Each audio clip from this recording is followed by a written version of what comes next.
The Louie Tee Network is powered by Music Head University. Music Heads, classes in session. Turn me up. Enroll on YouTube now. Link is in the description. Who else could it be but me, your man, Louie Tee here, representing the Commanders Kings, who need no introduction. We are down one man tonight. One of our Kings was not able to make the stream tonight, had something come up last minute, but we'll catch him on the flip side next time. But still joined by Rico of Street Scores and Ed of the real Ed Oliver. So we're going to talk Commanders football tonight, talk about the draft, talk about what we felt about the draft, talk about what we feel like this team can potentially be with the haul that they've gotten. Also, now that Rico has put us on the game the last couple of years, we're going to talk about these undrafted guys too, right? And then we're going to kind of look forward to what do the Commanders need to do, if there's anything left that you think they need to address as we head into the schedule and then obviously into training camp. So thank you guys for joining me tonight once again. Can't thank you guys enough for your time. I'm going to get straight to the proceedings this evening. So I want your initial reaction to the draft. It felt like it was a long time coming, like we had been talking about it forever, right? We had the Civil War going on, and we had all these different mock drafts. Would Washington trade out of the pick?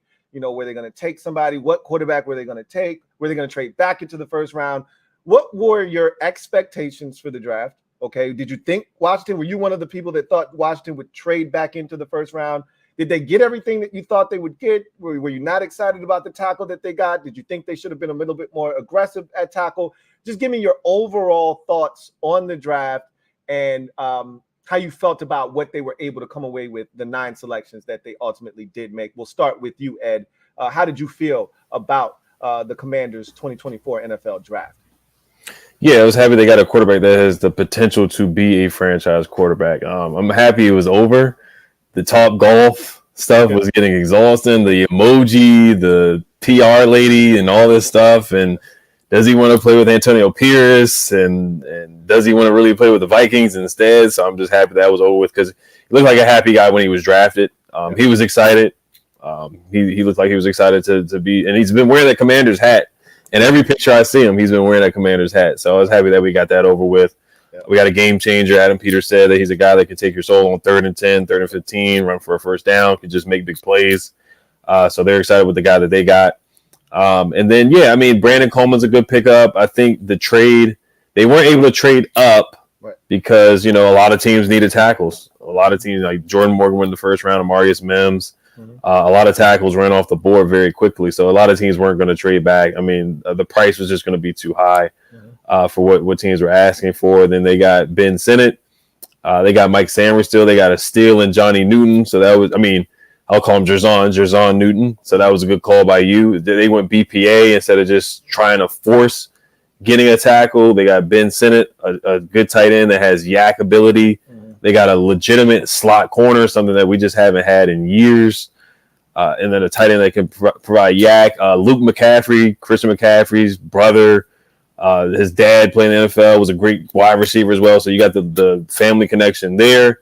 Great Ross guys, relative athletic score guys, a lot of captains, just a lot of solid players all around. So I think it was a good first draft, and then he traded back and got more talent. So I think Adam Peters did a great job. And then I heard he got his scouts involved as well. The Commander Caucus thing. So picked Dominique Hampton in the later rounds and Baptiste in the later rounds. So I think and Jordan McGee, can't forget about him too. Just stacking up the linebacker room, something we haven't seen with this regime, with the previous regime, getting linebacker talent. So I think it was a solid draft all around. Rico. Yes, sir. I mean, there's a lot of takeaways from this draft. First of all, I did want to trade up for tackle. Y'all know I was big time on trading up for my boy Amarius Mims or any of the guys at the top.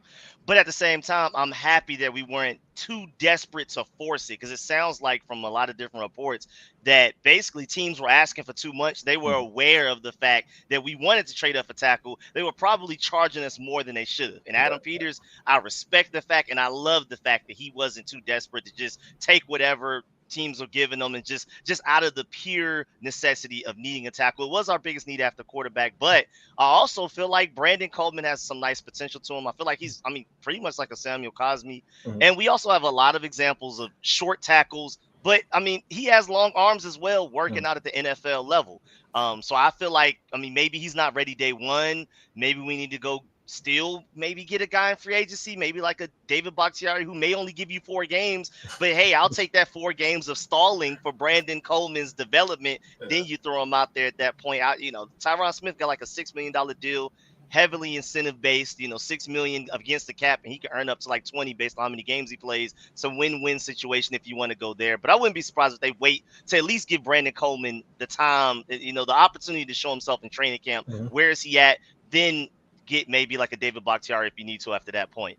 Also, I loved Ed Oliver spoke on it, like the whole best player available mindset. I absolutely love that. I feel like that mindset is a great way to go in general, but especially when you're year one of a rebuild, just get the best players, man. Get guys that are going to be there, that are going to be stars, Pro Bowlers, whatever, at least great contributors for years to come, regardless of what position is, regardless of what position you need. And I mean, we signed the most free agents out of the entire NFL in free agency.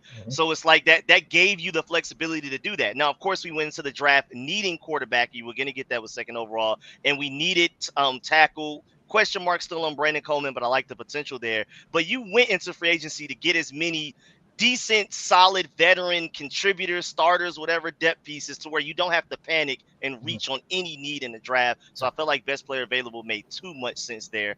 And then also I love the great starting foundation, like Ed said, with the most athletic draft class out of anybody else in the NFL, according to Mr. Math Bomb himself, who invented the relative athletic score. And like Ed Oliver said, 7 of our 9 picks were team captains. There's a clear focus. Logan Paulson brought up a great point that when you have those guys that have that work ethic and things like that, you can bank on them getting better at the NFL level when they have those type of mentalities.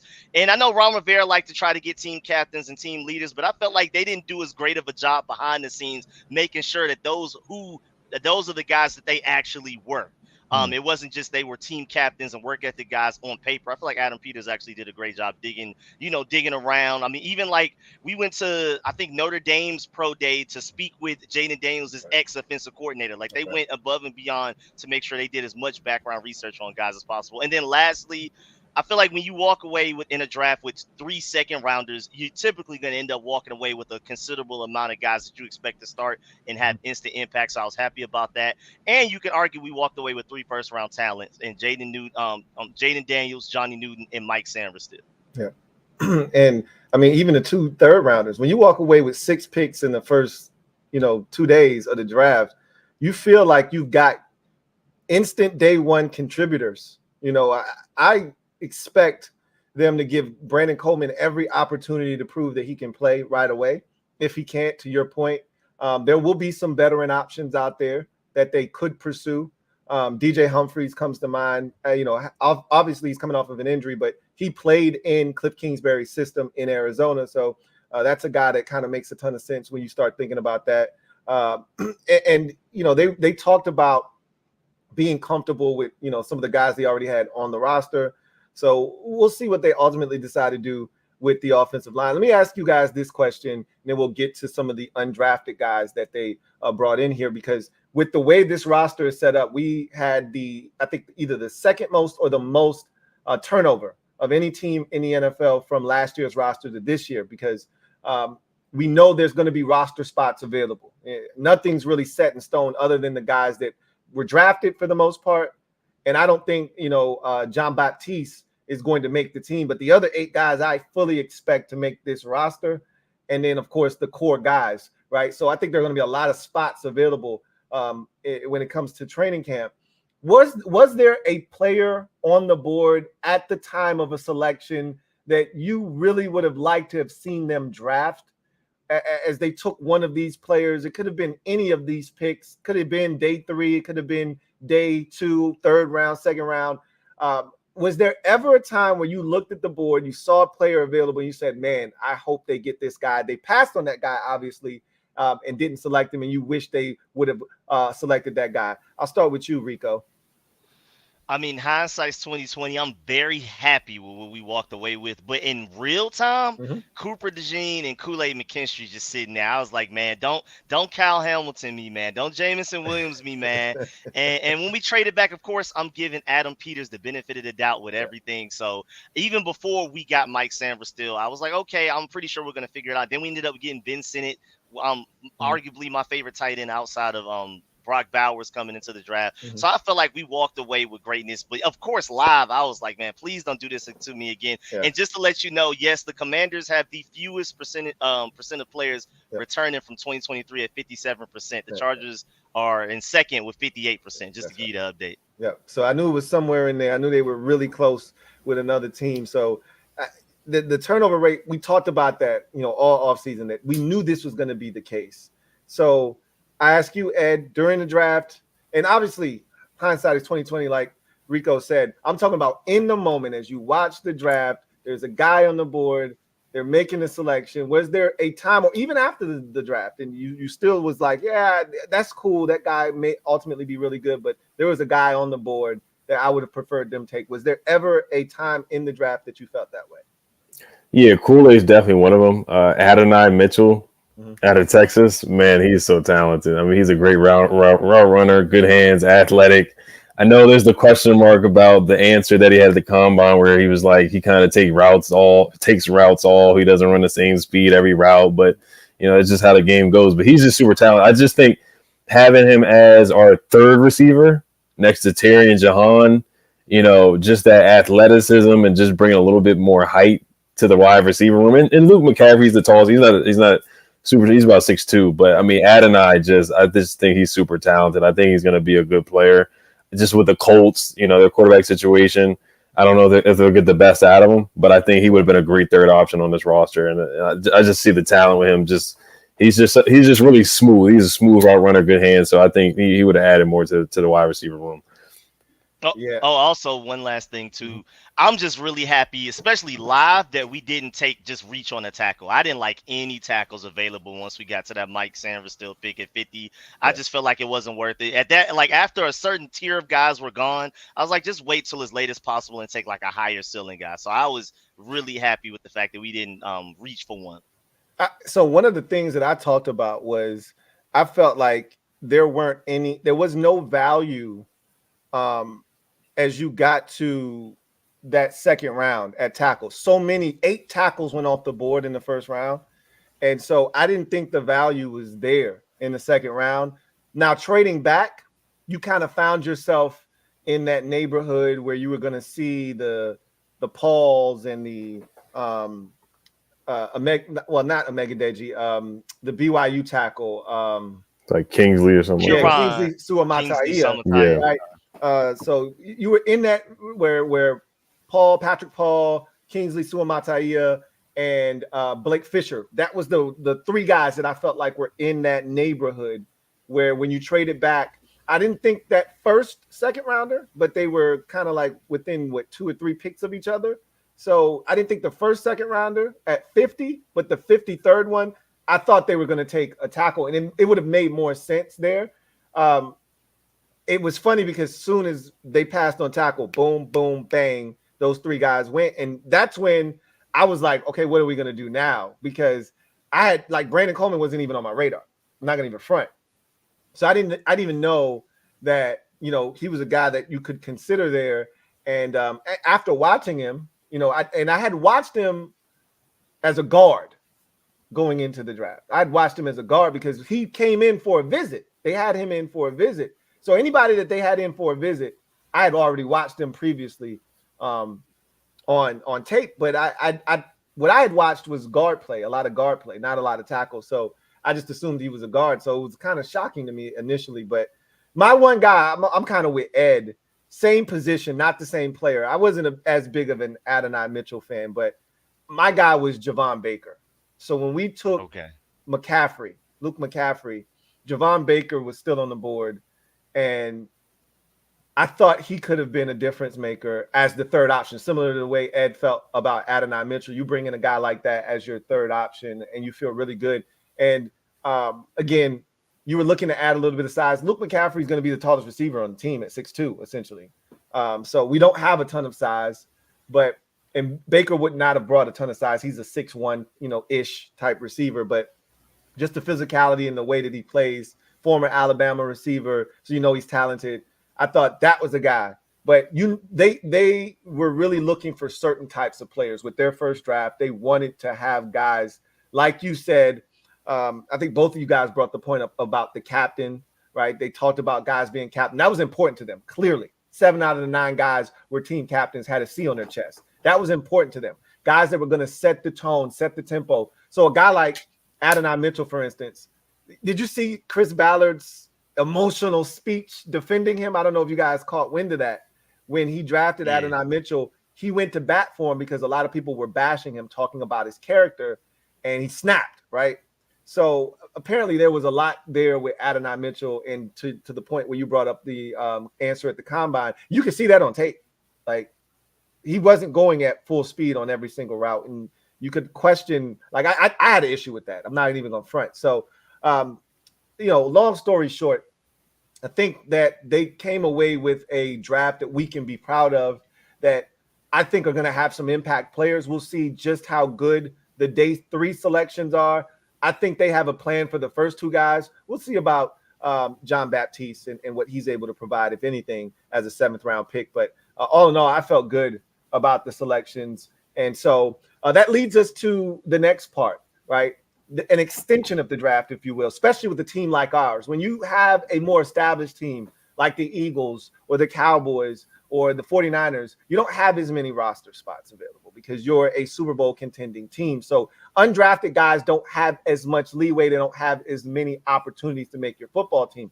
When you're turning over the roster, as you just said, 57% of the roster is brand new. Or is it the other way around? Is it 57% of the roster is back from last year? Which one is it? Is back. 57 back. is Okay. back. So less than 60% of the roster is back from a season ago. So 40%, over 40% of the roster is going to be different than a season ago, which is uncommon for the NFL. That's not how this normally works.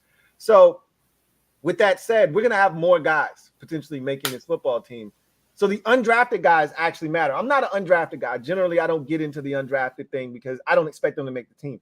This is a different year. So with that said, they brought in 12 guys, 11 initially, then they added Bo Bauer to the mix, the linebacker from Notre Dame, who actually graduated in 2022, but sustained an injury, wasn't able to play. So they added him to the mix. So he's essentially an undrafted rookie as well. So there's 12 guys on this list.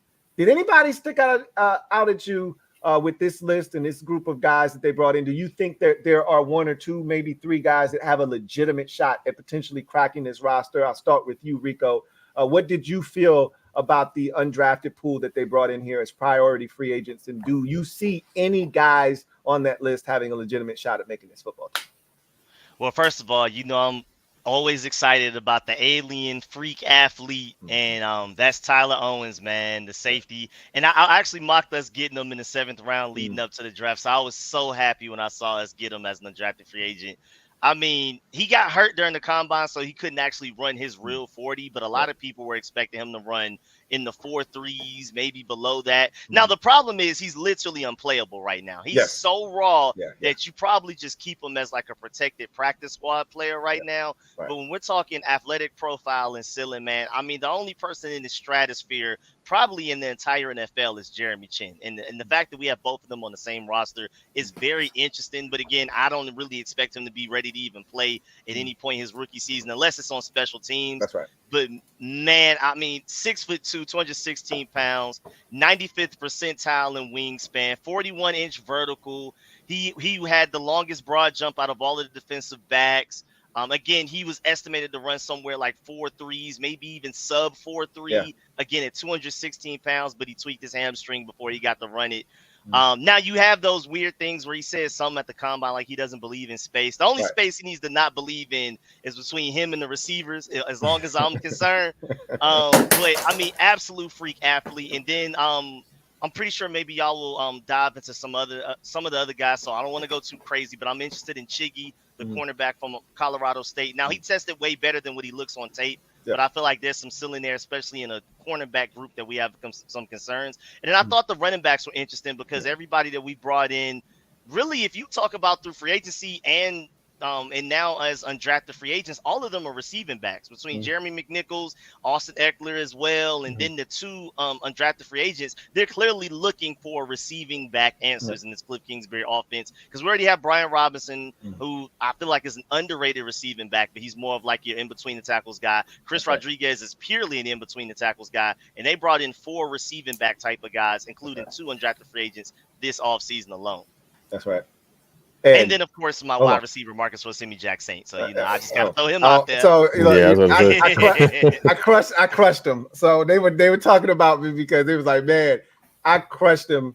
As we'll come back to that. Let me get to Ed and let Ed talk about any of the guys. Did any of the guys pique your interest? Do you think they have a legitimate shot at making this team? Yeah, I like Romsey Jack Saint too. He had a couple of big games. He had a big game against Tennessee. I don't see him making the roster, but he's talented. Didn't have a lot of drops over his career. So, I mean, I think he's a solid player. But Michael Wiley is a guy that I like out of Arizona. He is like another wide receiver out there. They lined him up in the slot on the outside at Arizona a couple of times too. He had a couple of receiving touchdowns. So I think he's a versatile back that we need. Like we talked about, just a change of pace guy. We know we're going to get from B-Rob. We know we're going to get from Austin Eckler, but just a home run hitter. And I think Wiley can do that. He probably won't make – who knows? He can make the roster, but I do like him. Tyler Owens is just super, super raw, just playing like a missile with his hair on fire because he's so athletic. So he probably won't make the roster either, but he's got a lot of talent too. And then I like the back from USC too. So, I mean, he was coached by Cliff Kingsbury last year, so there's a connection there. He was playing behind Marshawn Lloyd, tough guy, doesn't fumble the football, good guy in the red zone too. So I think he's talented. Then of course we got to talk about Sam Hartman, man. A lot of people talking about his looks, but we got to talk about his on play on the field. And he was good. He had some good years at Wake Forest. Like he's got a lot of experience. I remember the game where he went toe to toe against Sam Howell. He threw for like 400, 500 yards. They were just going back and forth. It was a very high scoring game. Against North Carolina, I thought he was talented. He's a talented player. It's really it's going to be him against Jake Fromm and Jeff Driscoll. They're going to be battling for that third spot, practice squad kind of quarterback holding the clipboard. But I think Sam Hartman has some heart, man. He has some toughness to him, and I think he would be a good third string guy. I'm not saying he'll play at all or anything like that, but I think he's a good quarterback to have in your room as a practice squad guy, as a third string quarterback. So I always like Sam Hartman at Wake Forest. I agree with you wholeheartedly, Ed. Wiley is the one that I think has the best shot to make the team. Clearly, they're looking for a receiving back. And I like his profile. I like what he did at Arizona. And again, he's another team captain, so he kind of fits the DNA profile. He's got some explosiveness, even though he didn't run, a sub 4.5. He ran a 4.52, but that's plenty fast. And I think they're looking for a guy. He reminds me a lot of Austin Eckler in terms of his skill set and what he brings to the table. So obviously Eckler signed a 2-year deal. We'll see how long he actually plays here. He could be one and done. Who knows? But Wiley, if they decide to keep 4 backs, could make this team. I'm really interested as to whether this group likes Chris Rodriguez or not, right? Because if they don't, I could see a guy like Michael Wiley taking his spot, especially if he plays special teams, right? If Wiley is a guy that can run down and make tackles on special teams, because Chris Rodriguez really wasn't a guy that could do that. He had to try to train himself to do that. If Wiley is able to come in and show them that he's a better special teams player, and they only decide to keep 3 backs, that'll be interesting there. You brought up Sam Hartman. I just want Jake Fromm gone. I don't really care how you do it. I just want him gone, right? So for me, I think if it came down to Jeff Driscoll or Hartman, you'll probably go with the veteran, right? In Driscoll and keep Hartman. I don't think anybody's fighting you over Sam Hartman on your practice squad. And as Rico alluded to, you can protect certain guys, right? So you may be able to protect him if you really like him a lot. You could keep him because I think teams want to start taking advantage of that emergency quarterback rule that they instituted last year. Because especially when you have a team like ours where you have 2 mobile quarterbacks, anything can happen on game day. You're 2 plays away with 2 mobile quarterbacks from needing that emergency quarterback. So I think Hartman has a legitimate shot, if not to make the team, to be on the practice squad. And so I see him as another guy. I think Ben Nickel, right, the safety, the walk-on at Iowa State, he's a core special teamer. That's all he is. I think he could take Jeremy Reeves' spot eventually. Not now, right? I think if Reeves comes back and he is all-pro Revo, he's another one of those tone setters. I don't think he's going anywhere.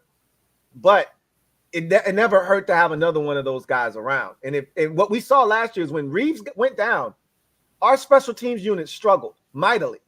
So if you can have a guy like Ben Nickel on your special teams unit on the practice squad, I think that's something else they may consider as well. So there are some intriguing guys. You mentioned Chiggy.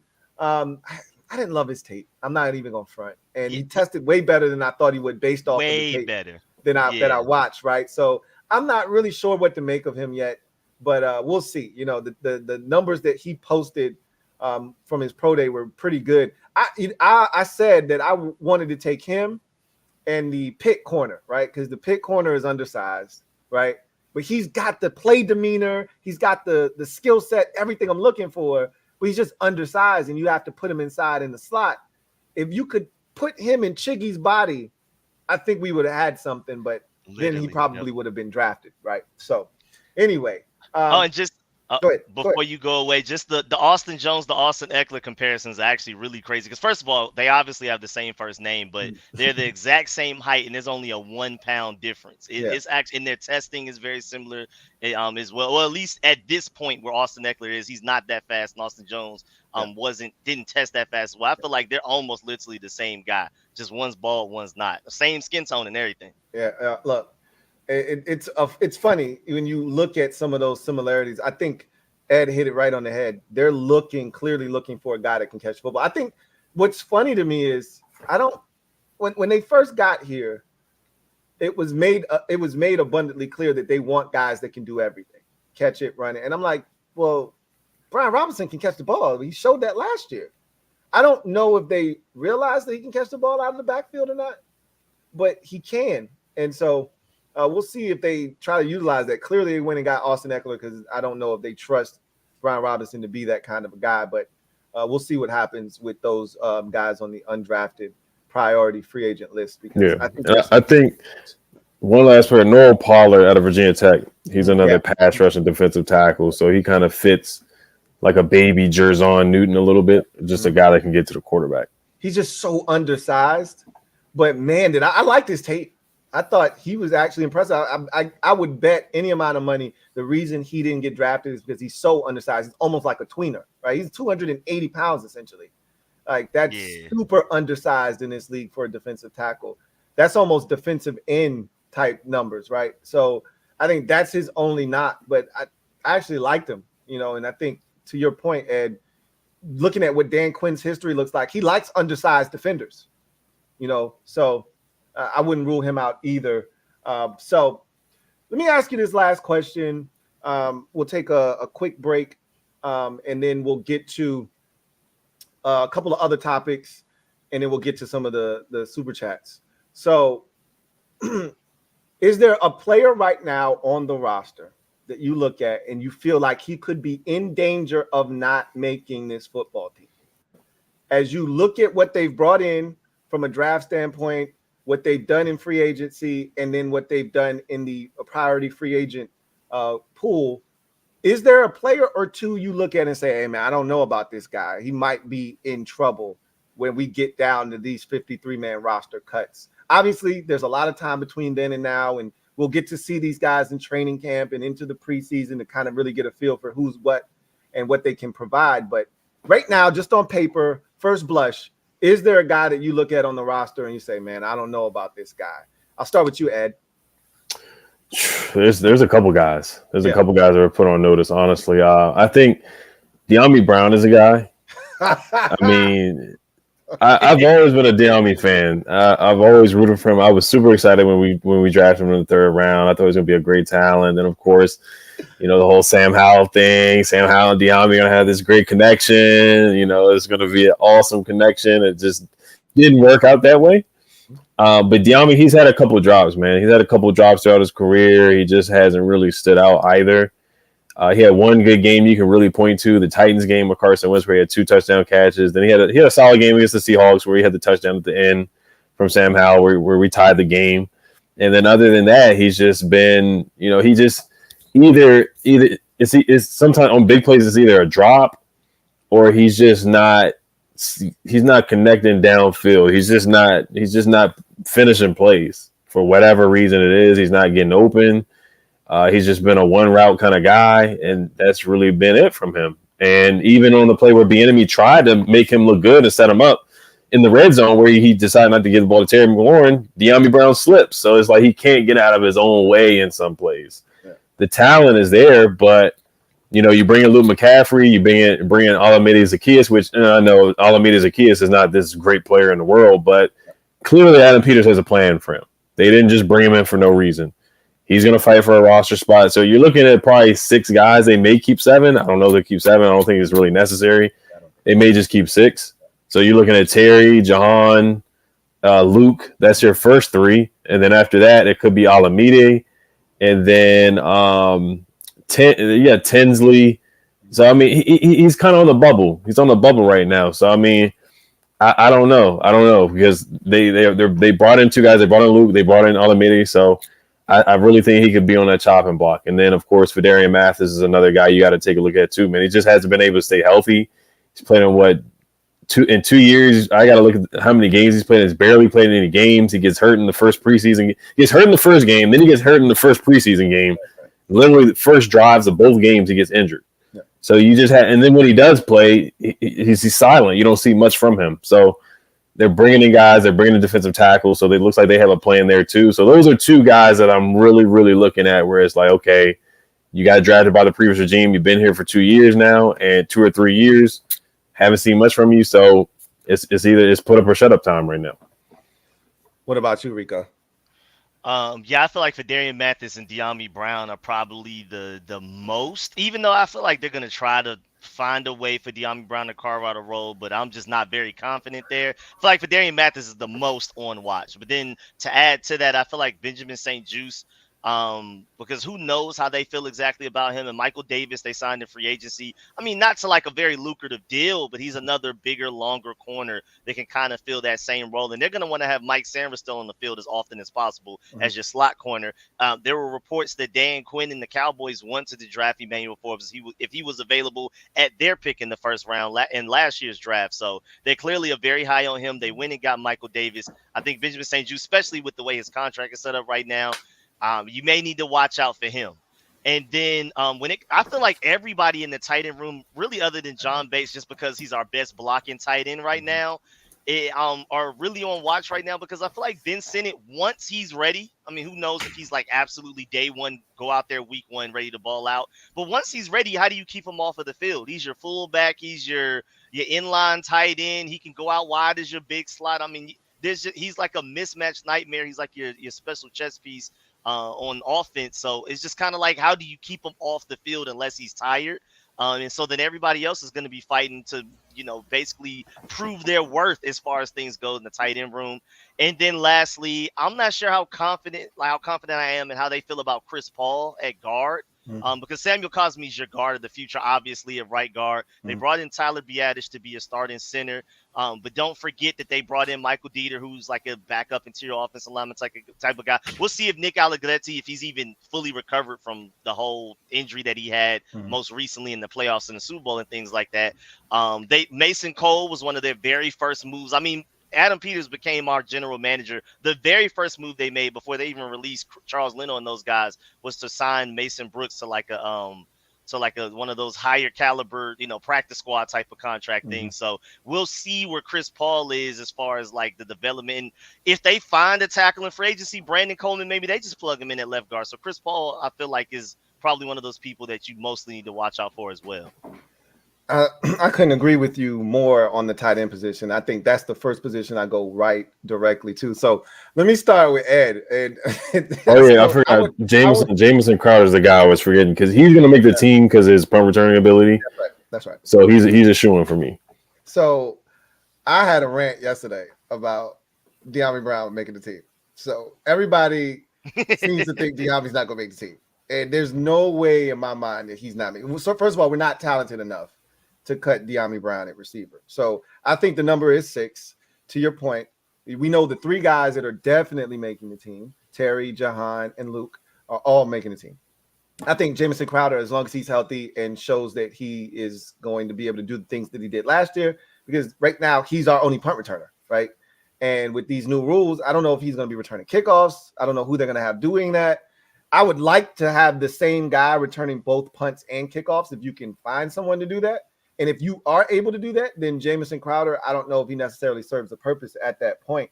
I mean, still, he's a solid receiver too. You put out on the field and you trust him to make plays for you. But I think after those first three, I think Diami should be fine, right? And I think about Olamide Zaccheaus, as you mentioned. He should be fine. I mean, he's a guy that they brought in here to compete. I don't know if he necessarily makes the football team. Mitchell Tinsley, we don't even know if they like Mitchell Tinsley, right? They may not have any affinity for Mitchell Tinsley whatsoever. So we'll find out.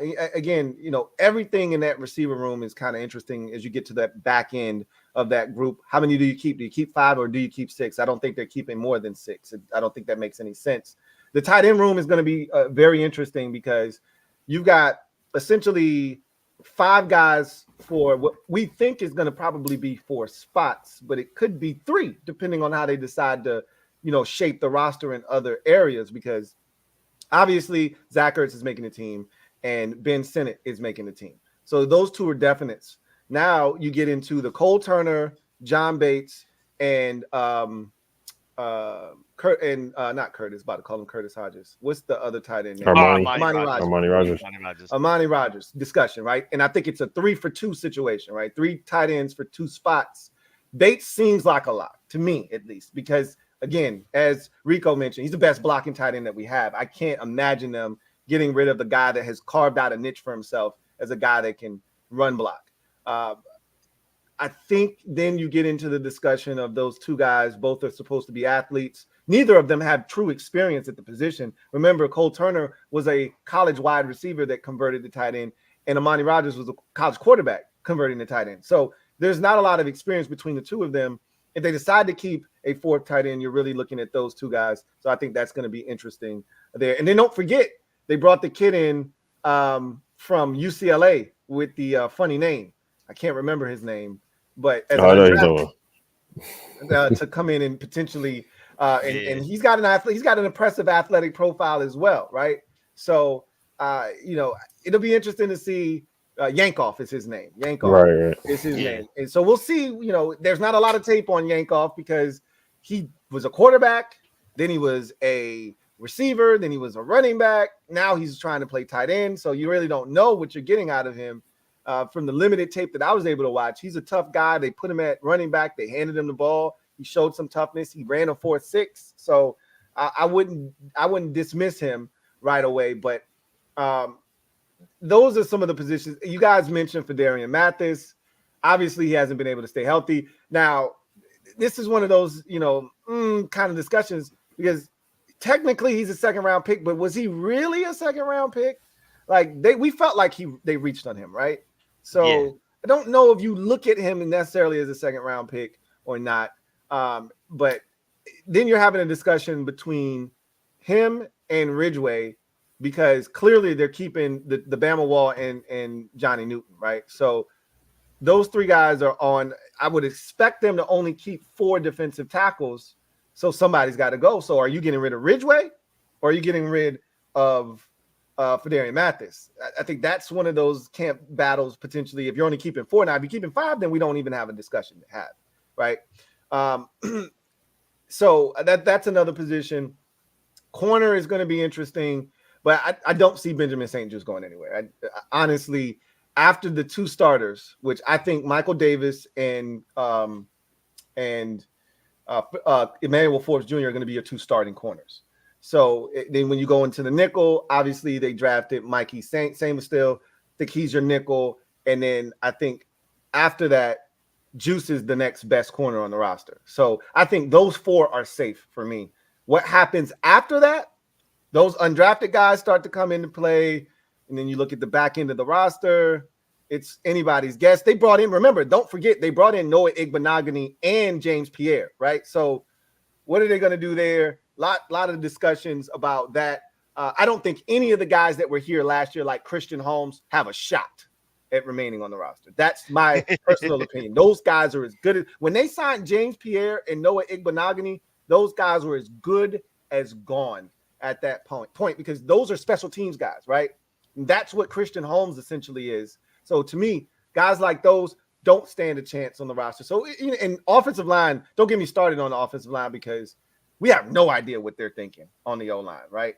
They made so many interior offensive line moves. And then you also had to factor in, and you talked about Mason Brooks, and they gave him one of those futures contracts. So that meant they were very interested, right? But then you start looking at guys that were drafted here last year, like Ricky Stromberg, right?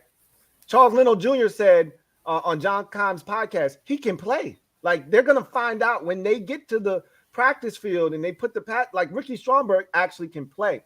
And so who knows? He could be your starting left guard for all we know, right?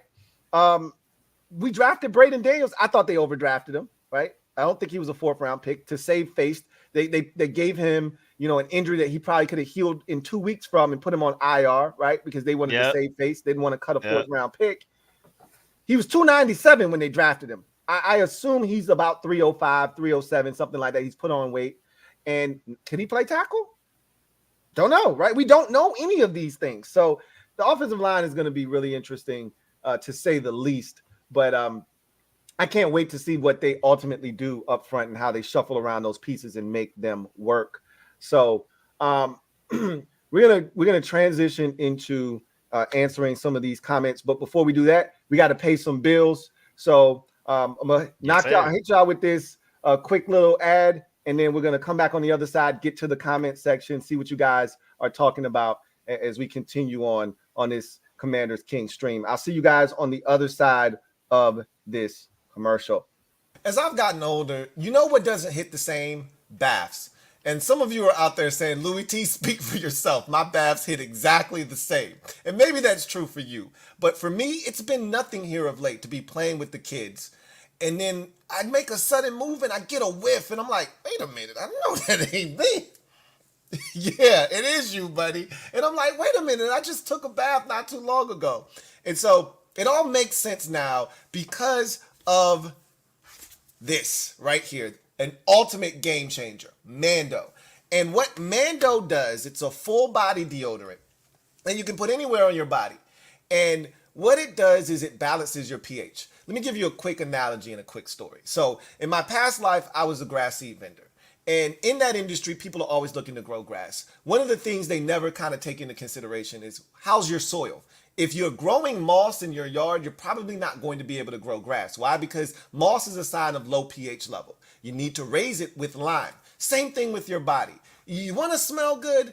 You need to balance your pH. A lot of times when you take baths, you use soap and body wash, and those raise your pH level. MANDO is designed specifically to lower your pH, to balance it out so that you smell good longer after a bath.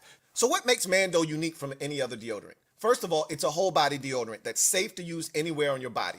Pits, package, grundle, balls, feet, belly buttons, cracks, stomach folds, you name it, you can use MANDO anywhere. Created by a doctor, the same doctor that created Lumi for women, which is a full body deodorant, also created a formula to control man funk. Enter in MANDO into the equation. Whole body deodorant that's tough on odors, yet gentle enough to put everywhere because it's aluminum free, baking soda free, dye and cruelty free, and of course, my favorite, vegan. When you've been a vegan as long as I have, naturally, you're skeptical of everything. And MANDO did a tremendous job of breaking down that barrier when they sent me their starter kit. And I call it the starting 5. They sent me a starter kit with 5 products in it. Let me introduce you to the lineup. Starting with this body wash, which I exclusively use now in the shower. This is my go-to. Fresh out of the shower after that body wash, I use this invisible cream. And when I tell you this is my jam, I put this stuff everywhere. When I say everywhere, I mean everywhere. Whole body deodorant, primarily, I use this on my feet. Maybe a little weird, don't judge me. Cleansing bar, not my thing. I'm not a bar soap guy, but to each its own. Don't knock it until you try it. Lastly, this one here, I think should be in every bathroom across America. If you don't have wipes in your bathroom, shame on you, okay? These MANDO wipes are the best wipes I've ever used. and I use a lot of wipes. So take it from me, your man Louie Tee. This starter kit is what you need to stay smelling fresh on a daily basis. Go to the website shopmando.com. That's shopmando.com, shopmando.com, and use the promo code Louie Tee to get you $5 off on this starter kit right here. That's shopmando.com. Use the promo code Louie Tee to get you $5 off on that starter kit. That's 40% off of the total price. You can't beat that. Look, I'm not going to lead you astray. Try this starter kit, use that promo code, and come back and tell me you don't feel and smell fresh. Get out of here, funk. We won't do funk over here, man. That's shopmando.com. Use the promo code Louie Tee.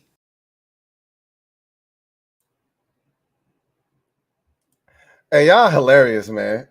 Y'all stay coming after my man Ed in the comment section. Y'all came after me in the comment section. y'all hilarious. Oh man.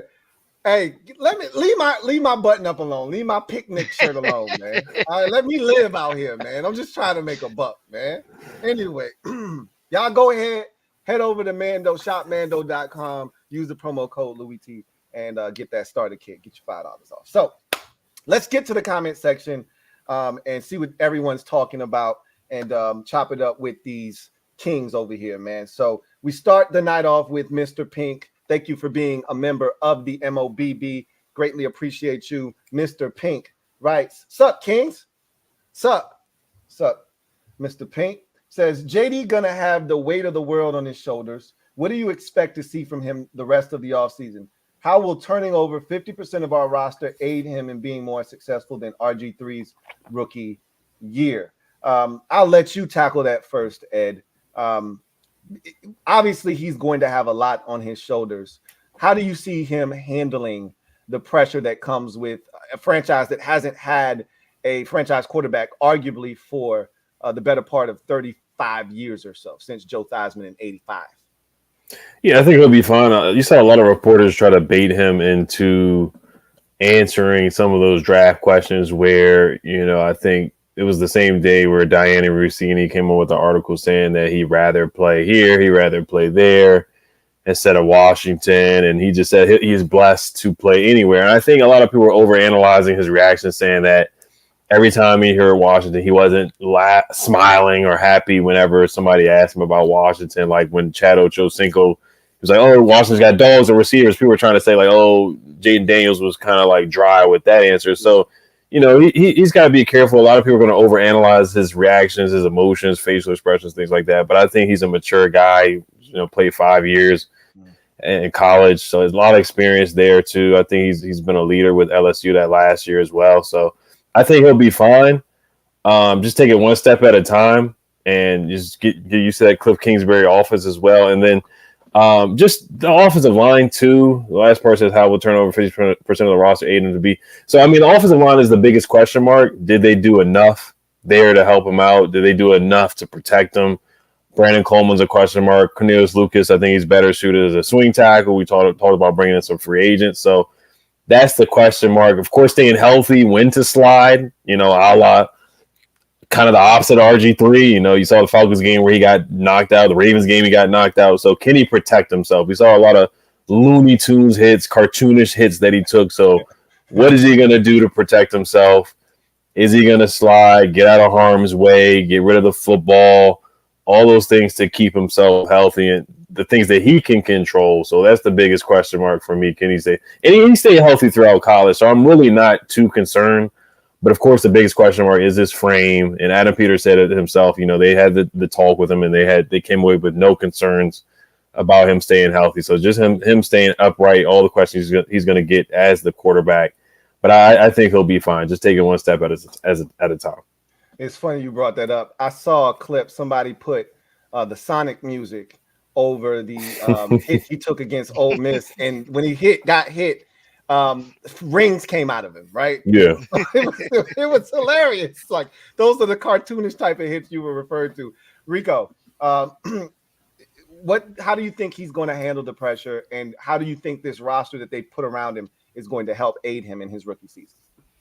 Well, first of all, just from his side of things, I just feel like he's just a better passer, like a more nuanced passer than RG3 was. If people are trying to compare him to him, as far as going through his progressions, being accurate, throwing with touch, throwing in a way that the receiver can get yak yardage, or even if he sees a DB about to come hit the receiver, he does a good job of throwing it behind them in that instance so that they can avoid getting hit. I mean, he does a lot of nuanced things that you would, hope that a quarterback that's been in college as long as he has, but not all of them do.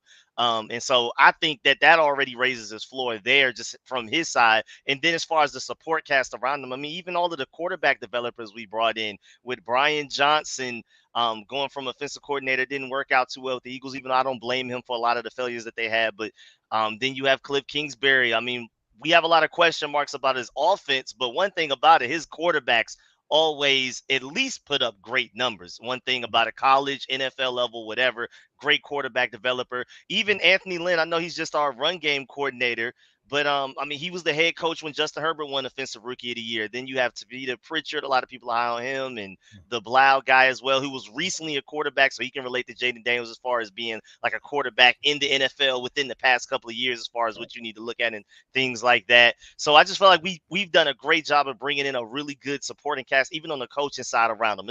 It's great on paper, though. I mean, the Panthers looked elite on paper last year. We saw that worked out, but I truly believe that these guys, and then Adam Peters, all of these guys seem to love him, so they're going to give him the time of day. And I think the supporting cast with the receivers, I think Benson is going to be a huge help because him being such a multi threat type of tight end, we're going to see a lot of defenses and like a more standard defense. They're not going to assume, because you remember the days of Jordan Reed and Vernon Davis on the field, they knew we were passing the ball. Jeremy Sprinkle on the field, you knew we were running the ball. But with a guy like Ben Sinnott, it doesn't necessarily automatically show the defense what we're planning on doing. So I think Jaden Daniels will have an easier job of being able to pick apart defenses because of that as well. So I think that he'll be just fine. I think we shouldn't just expect him to go out there and just win Offensive Rookie of the Year and ball out immediately. But I think he will be a great long-term answer at quarterback for us. It just may not necessarily look like it right away week one. One word answer, yes or no. Is he better than Robert Griffin III was coming out of Baylor as a rookie? Rico? Yes. Ed? Yes. It's tough though. It's one of those situations because passing, yes. As a runner, not sure. Straight line speed, yeah, Griffin had him. But I think as a runner, I think he's more elusive. So I think he is personally better. But we'll see. It'll bear itself out. Reedy Davis, thank you for the super chat. Greatly appreciate you. Thank you for being a member of the MOBB. Who writes, "What's up, guys? What's up, Reedy? Fellows, what is everyone's win total for the year? If you don't want to divulge that now, if you want to wait, save that for your channel down the road, please be my guest. I've been abundantly clear with everyone that I was a 5 to 7 win guy prior to the draft. I wanted to see what they did in the draft. I was impressed. It's now 6 to 8 wins. I still think we're closer to 7 in the middle than we are 8. But if any of you want to tackle that, be my guest. If you want to stay away from that for now, I totally understand that as well. Win totals for the year. Ed, Rico, if either one of you want to jump in, be my guest. Yeah, my first number that popped in my head is 8. But that's a very optimistic 8. That's if like the offensive, like left tackle, we figure that out. That's solved. That's where the 8 comes from. Ed. Yeah, around 7, kind of like where Vegas has like 7.5 or like 6, 7. Yeah, it's a real building process. It's going to take time, so you got to temper your expectations. It's a young quarterback, a rookie quarterback at that, and offensive line is a question mark. Wiley once again, left tackle. We just don't know who's going to start at that position just yet. So it's a work in progress. So I mean, you got to give them some time. Even with San Fran, it took them a little bit of time to get to where they were at. They didn't just come in and that first year and make the playoffs. So it's going to take a little bit of time. If the number is 6, 7, or 8, let's say 6 or 7, would you be disappointed in that? Either one of you guys. Let's go with you, Ed. Would you be disappointed in a 6? Let's say 6 win season. Would you be disappointed in that? I wouldn't be Disappointed. I think my biggest measuring stick really is the quarterback. Do we see the potential and the elite athleticism, the dual threat capability, the slot fade king? Is he making the right decision, the right reads? Is he throwing the ball over the middle of the field? Some of the concerns, is he working on that? Is he staying healthy? Is he not turning the ball over? I mean, he always, that's one big thing that I think he's going to do well, is just not turning the ball over. But yeah, that's my biggest measuring stick. How is Jaden doing? But if they win 6 games, I'll be disappointed. But I have no high expectations right now. Like I'm not like banking on them to make the playoffs at all. So I wouldn't be upset as long as the quarterback is showing progression. Rico. Yeah, I mean, 6 wins, I feel like it will be slightly disappointing because I just feel like naturally through the coaching staff changes, the front office, and even just player-wise, I mean, we're not a perfect roster. I wouldn't even necessarily say that we're a great roster yet. But I feel like we won 4 games last year. I feel like we should at least be able to get 2 or 3 more than that, just off of how bad and how just chaotic everything was last year, even with Josh Harris as the owner, especially on the field wide and things like that. But the main goal is progress. I just want to see progress. I want to see consistency. I want to see development from the quarterback position. A lot of our younger players. I want to see chemistry grown throughout the year because we may not start fresh. Again, I mean, just the fact that we're the most different team. We have the most roster turnover out of any other team in the NFL. I'm not expecting us to go out there week 1 and win games, even if our schedule benefits us to where we have easier teams in the beginning of the season. I wouldn't be surprised if we lose to easier teams in the beginning of the season and then beat teams that people we don't expect to beat later in the season, just based off of how, I mean, we have so many new pieces going.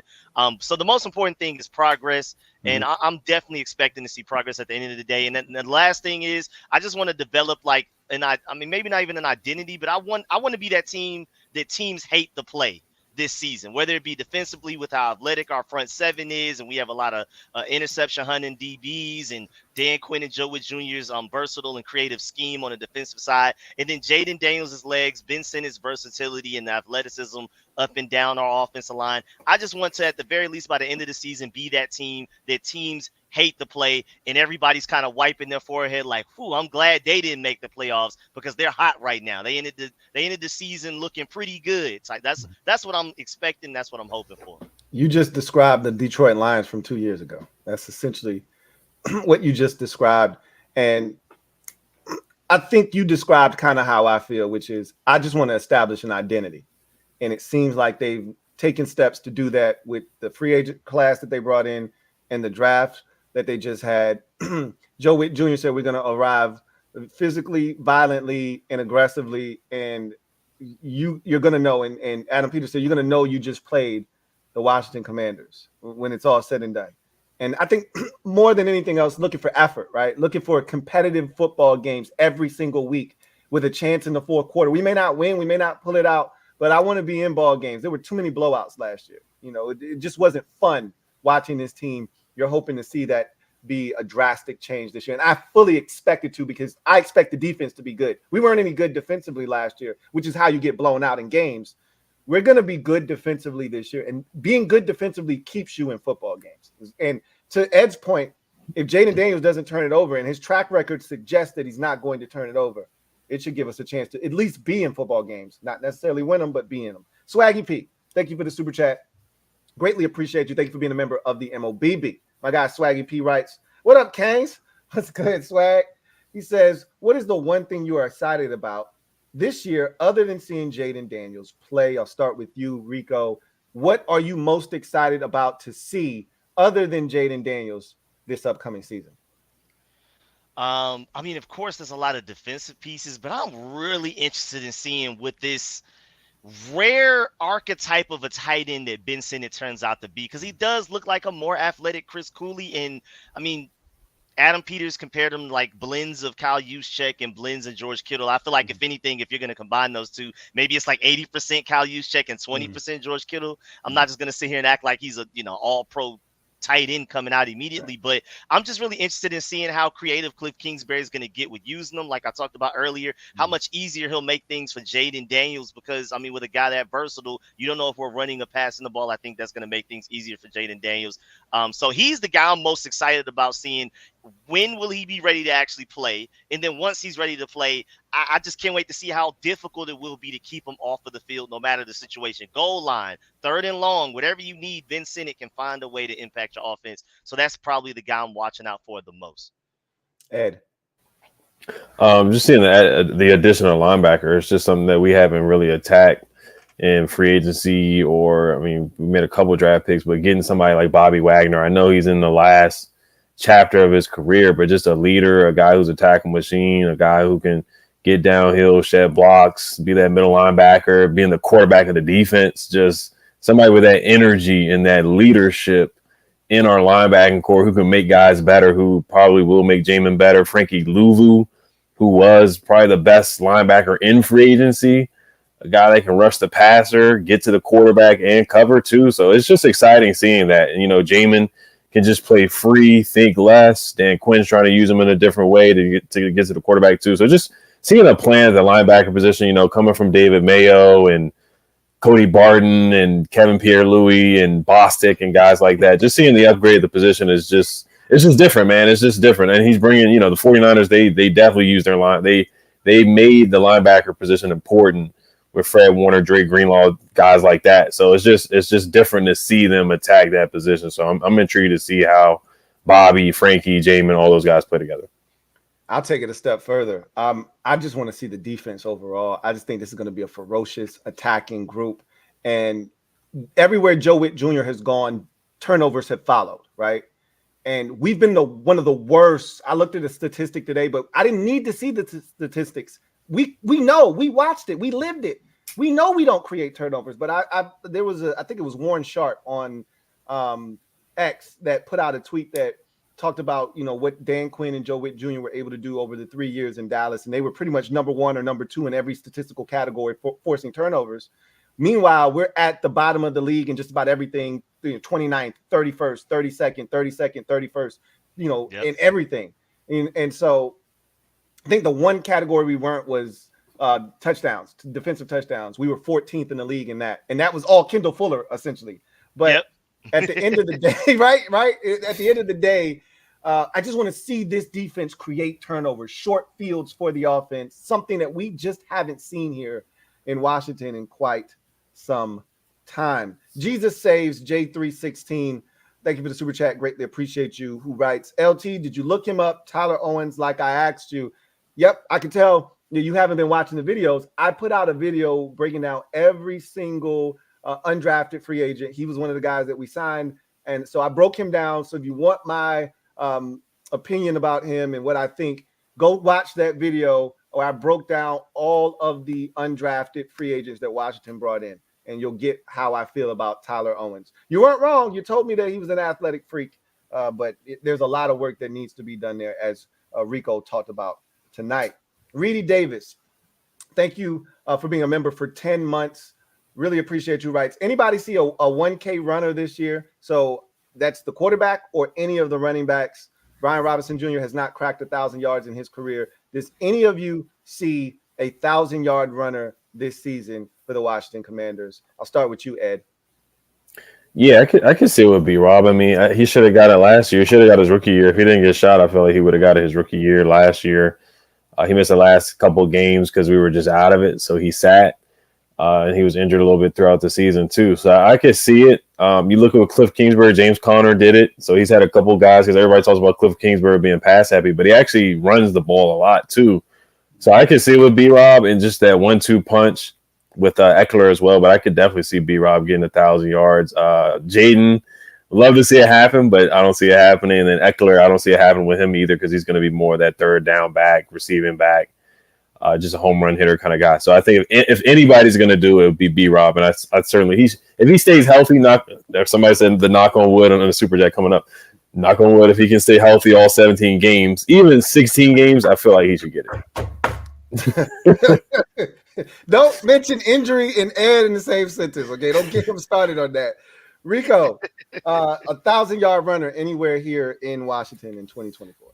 Yeah, if I had to pick anybody, it would be B-Rob. I think we're gonna just spread the ball around too much. But then again, we were promised that with Eric Bieniemy last year. But I think that we will spread the ball enough to where it's gonna be really difficult for anybody to have 1,000 yards. I mean, the fact that we have so many candidates that we're thinking about even at the quarterback position, I think it's gonna be difficult. But if I had to pick somebody, it would be B-Rob because to Louie T's point earlier, I think he's gonna surprise this coaching staff with his pass catching ability. I think he's gonna get a lot of looks. And when you're catching the ball, that's not going to your 1,000-yard rushing total. And then you also have Austin Eckler they're going to want to throw the ball to. We have so many weapons. And I love Jaden Daniels, but like Nick Saban said, he's a quarterback that prefers the pass, that can run, not a running quarterback. And especially as his rookie year, I mean, granted, your legs will make things easier for you, but we don't want him to go out there and basically RG3 himself. So he will run. He will have some exciting plays, but that will not be like the first thing that he goes to. That's his last second, when in doubt, maybe bailout option, but I'm pretty sure they're going to hammer it to him as soon as possible. Go through your progressions, find somebody underneath, throw it to Brian Robinson underneath when in doubt before you even think about taking off. Use your legs to extend plays, but not to make up the entire play. My vote would be Brian Robinson. Jay Willard, been a member for 32 months. Appreciate you. Who writes, "Sup, Kings? Do you think AP is playing chess with cap space, telling these guys on one-year deals, here's the contract we'll give you next if you ball out?" Start with you, Rico. Do you think that Adam Peters is kind of dangling a carrot in front of these guys' face with a one-year deal with the promise of, hey, if you ball out, we'll pay you here? I think it's a mix of both because I feel like some of the guys are just older, and it's just kind of like, why we put you on a deal longer than a 1 year? Who knows I mean, even Bobby Wagner, love him, but we don't know what he'll be next year. But then I do feel like on the other side, to your point, a guy like Jeremy Chin, I mean, he's super betting on himself, but not only himself, that shows the respect that he has for this coaching staff to come here on a very cheap 1 year deal when he may have been able to get a little bit more money somewhere else. But if he comes here and balls out, now he's asking for that big time safety money going into the 2025 offseason. So I feel like Jeremy Chin is the perfect example of this, where, I mean, Adam Peters, I don't know if it's the belief in Adam Peters. I don't know if it's the belief in the organization as a whole, but I believe it's more so Jeremy Chin's example, specifically belief in Dan Quinn and Joe Wood Jr.'s system to get the most out of him to go and get that big money in 2025 after he proves himself. But Jeremy Chin is like the perfect, we got him way cheaper than what I expected. And shouts out to Adam Peters for doing a good job putting these deals together. Ed. Yeah, it's a rebuilding year, so it's a research and development year. But like Rico brought up, a lot of veterans that he brought in on 1 year deals, so they're kind of towards the end of their careers. But in a research and development year and a rebuilding year, you're trying to find character guys who fit your culture, and you're not going to lock yourself into long-term deals. That's not what he wanted to do. And he said he wanted to build through the draft and supplement through free agency. So if you're going to supplement through free agency, you're not going to throw out big money deals. That's not what he did. You're not going to throw out long-term deals. So you're still trying to find who really fits your culture and who's going to fit this team in the future. So he didn't lock himself into any deals. That's not what he wanted to do. And he basically said what he did what he said he was going to do: supplement through free agency, build through the draft. So if you're going to do that, you're not going to give out 5-year, 4-year deals. That's right. And that was the prediction. When like Ed said, when you're going through a rebuild, this is what it looks like. You're going to bring in a bunch of guys on 1 year deals because you're not planning on winning right away. If it happens, great, but that's not the expectation. So, Twin D, thank you for the super chat. Greatly appreciate you. Thank you for being a member of the MOBB. My guy Twin D writes, "Kings, what's up, Twin D?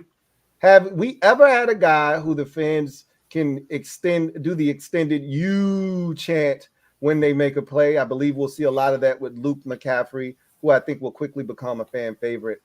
Somebody brought that up the other day. They did it with Cooley, right? And I think he's going to be a Chris Cooley-like fan favorite type. So I don't think we've had a guy since Chris Cooley where they extended the cool, right? I think they're going to do that with Luke McCaffrey. I think you're spot on. Somebody actually brought that up in the comment section maybe a video or two ago. And I was like, yeah, I didn't even think about it. But that's going to become a real thing, and I think it's going to happen fairly quickly. If he's a good player, it'll happen, and it'll catch on and spread like wildfire, I think. LT, thank you for the super chat. Greatly appreciate you. Little Eagles fan sneaking in here. Kellen Moore and Fangio win 11 plus games and Sam are greater than Daniels. I don't even know what that comment means exactly, but we'll see what Kellen Moore and Vic Fangio do for your football team, and if they're able to elevate a team that was in utter disarray at the end of last season. We'll see if they're able to turn things around for you or not. But look, we feel good about what we're doing over here, and we'll see what you guys ultimately do. Just know we're coming. That's all I can tell you. Coach T. Brown. His profile picture. Coach T. Brown, thank you for the super chat. Greatly appreciate you. Who writes, which one you deal players with, the 1 year deal players, do you think will get another deal? I'll start with you on that one, Rico. Which one of these I think you already said the guy, but which 1 year deal player do you think will get another deal? Yeah, my number one vote would be Jeremy Chin, more so just because I hope so. You know, I'm a big believer in athleticism and ceiling. We saw early on into his career, especially his rookie season, when the Panthers actually prioritized using him correctly, he flashed a lot. And then they brought in a new defensive coordinator. They didn't really care too much about having a hybrid safety linebacker, Buffalo nickel star position type of guy. So he kind of got phased out of the defense, and his production suffered for it, which is why we were able to get him for so cheap. I think he's going to excel. Dan Quinn loves his big safety guys with the Cam Chancellors for the Seahawks, the Jaron Curse for the Cowboys. And I'm not saying he's Cam Chancellor, but out of that group of guys, he's probably the most athletic. So I'm really excited to see what he does within this scheme that they're ready to deploy him. I think they're very high on him. I think they love Mike Sanders still as like your pure slot, and then he's your hybrid, linebacker that can cover and basically take a tight end away from a game. And I think he's going to ball out and get that next big contract. I hope it's with us, but I wouldn't be surprised if he balls out with us and then we're not ready to give him as much money as another competing NFL team out there is willing to give him. Yeah. Ed. Yeah, I'd probably say Jeremy Chin too. You look at the other guys, it's more like James Pierre and Igbenogbe. Those are the 1 year deal guys. If I had to say somebody else, I would say maybe Michael Davis. Mm-hmm. Maybe he fits what they're looking for, a long corner, athletic corner that can be physical too. So I could see him fitting in that mold. I could see him getting another deal if he plays well, kind of like how Ronald Darby had a good season. I was like, hey man, I wouldn't have minded bringing him back. He's had a successful career. It hasn't been elite, but he's been solid. So you can never have enough solid corners. So I can see Michael Davis maybe having an ascension here in this defense. Yeah, and I think it's a clean sweep. I would go with Jeremy Chin too. He's young. He fits the DNA profile of what they're looking for. Davis is 30 years old, so I don't know how many more years you're going to get out of him at the cornerback position. So I think he's like a 1 year stopgap. But I think we all agree Jeremy Chin is the guy that's most likely to get that deal. And I think that's why they brought in Dominic Hampton, right? That's why I mocked him to us, because if Chin is to have the season that they think and then walks away for greener pastures, you've got a guy that can fill in with this same exact athletic profile, same size, everything, that can step in and fill that role, right? Cisco mixed with that Dipper, excuse me. Thank you for the super chat. Greatly appreciate you, Cisco mixed with that Dipper. There you go. I cannot, man. Sitting here watching, waiting for Ed to have us knock on wood. We already did it. Yeah, man. He wanted it. And he beat us to the punch, man. I'm sorry we didn't get to you first, but Ed already made us do it once already, man. Reedy Davis, thank you for the super chat. Greatly appreciate you. Double up. Thank you for doubling up. Reedy Davis writes, Lou, question for everyone. To rank the wide receiver, tight end, and running back groups in the division, are we at the top of any? So, Ed, are we at the top of the group of receivers, tight ends, or running backs in the division? And rank them just quickly. You don't have to get in depth with your analysis. Right. Where do we rank? I would love to say it. Wide receiver, not quite. We're about probably Eagles got away AJ Brown and Devontae. Cowboys are okay, but they're not. I mean, CD's good. Brandon Cooks is okay. Gallup's gone, so they got two good guys.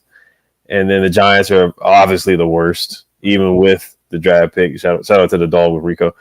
But even with their rookie neighbors, they're still at the bottom. So I say we're about second or third. Tight end, Still a work in progress. The Cowboys got Jake Ferguson, Eagles, Dallas Goedert. So they're above us just with those two guys. And then Giants, is Waller going to retire? Who knows? Yeah. And then running back, Dallas is last. Yeah. It's between Dallas and the Giants for last, and then Saquon took the cake. So I think we're second, honestly, behind the Eagles with running back. Rico. Yeah, it's pretty complicated because I believe potentially we can, climb up there to first and second at all of those position groups. But I think off rip, there's a lot of question marks. I mean, even just running backs, it's not even just the running backs themselves. It's just the offensive line. We still have, some questions there. What will they be able to do behind that offensive line? Tight ends, I love the talent. Y'all already know, I feel like Armani Rogers, if developed correctly, if he can stay healthy, if he fully recovered from his injury, as a Darren Waller level ceiling. I think Benson is like a more athletic Chris Cooley. I think our tight end and then Zach Ertz and John Bates give you the floor that you need. So I just feel like potentially all of these groups, we have some Luke McCaffrey. I mean, he's only been playing the position for 2 years and is already that electric. And I think he's going to only get better as time passes. So we have the potential to become like one or two at either of these positions. But I think right now, I'm going to stay a little conservative. We got to see, and I'm going to keep us somewhere around 3 for, running backs, to Ed's point. I think we're automatically second just by default, based on the situations that the other guys have with the Giants losing Saquon and the Cowboys having to go get Zeke again. So, but the other ones, I'm going to stay a little humble there for now. Yeah, I think it's 3, 3, and 2. So 3 at wide receiver, 3 at tight end, and 2 at running back. I'm right there with you guys. Christopher McLaughlin, my guy Chris, thank you for the super chat. Greatly appreciate you. Thank you for being a member of the MOBB, who writes, "Hey, Lou, Rico, and Ed. Hope everyone is doing well. Likewise, enjoy your channels. We appreciate you and the support. 2 questions. What one game are you looking forward to the most outside of the division, and why? And what position outside of O-line scares you the most on offense and defense this year? So what one game are you looking forward to this year outside of the division? And then what position scares you the most outside of the offensive line on offense, one on defense? I'll start with you, Rico. All right, so I feel like somebody may touch on the Bears just because of like how fun that could be, especially with him coming back home. So I'm gonna skip that. Of course, me being the biggest Falcons. I'm about to say we already know what it is, for you, right? It's Atlanta, right? I need that because it's so annoying. Because when we used to be worse than the Falcons, we played them once every 4 years. Now that we're better than them, we keep having to play them every year. So I have to worry about my my bragging rights on a yearly basis now. Right. But yeah, of course it's the Falcons for me.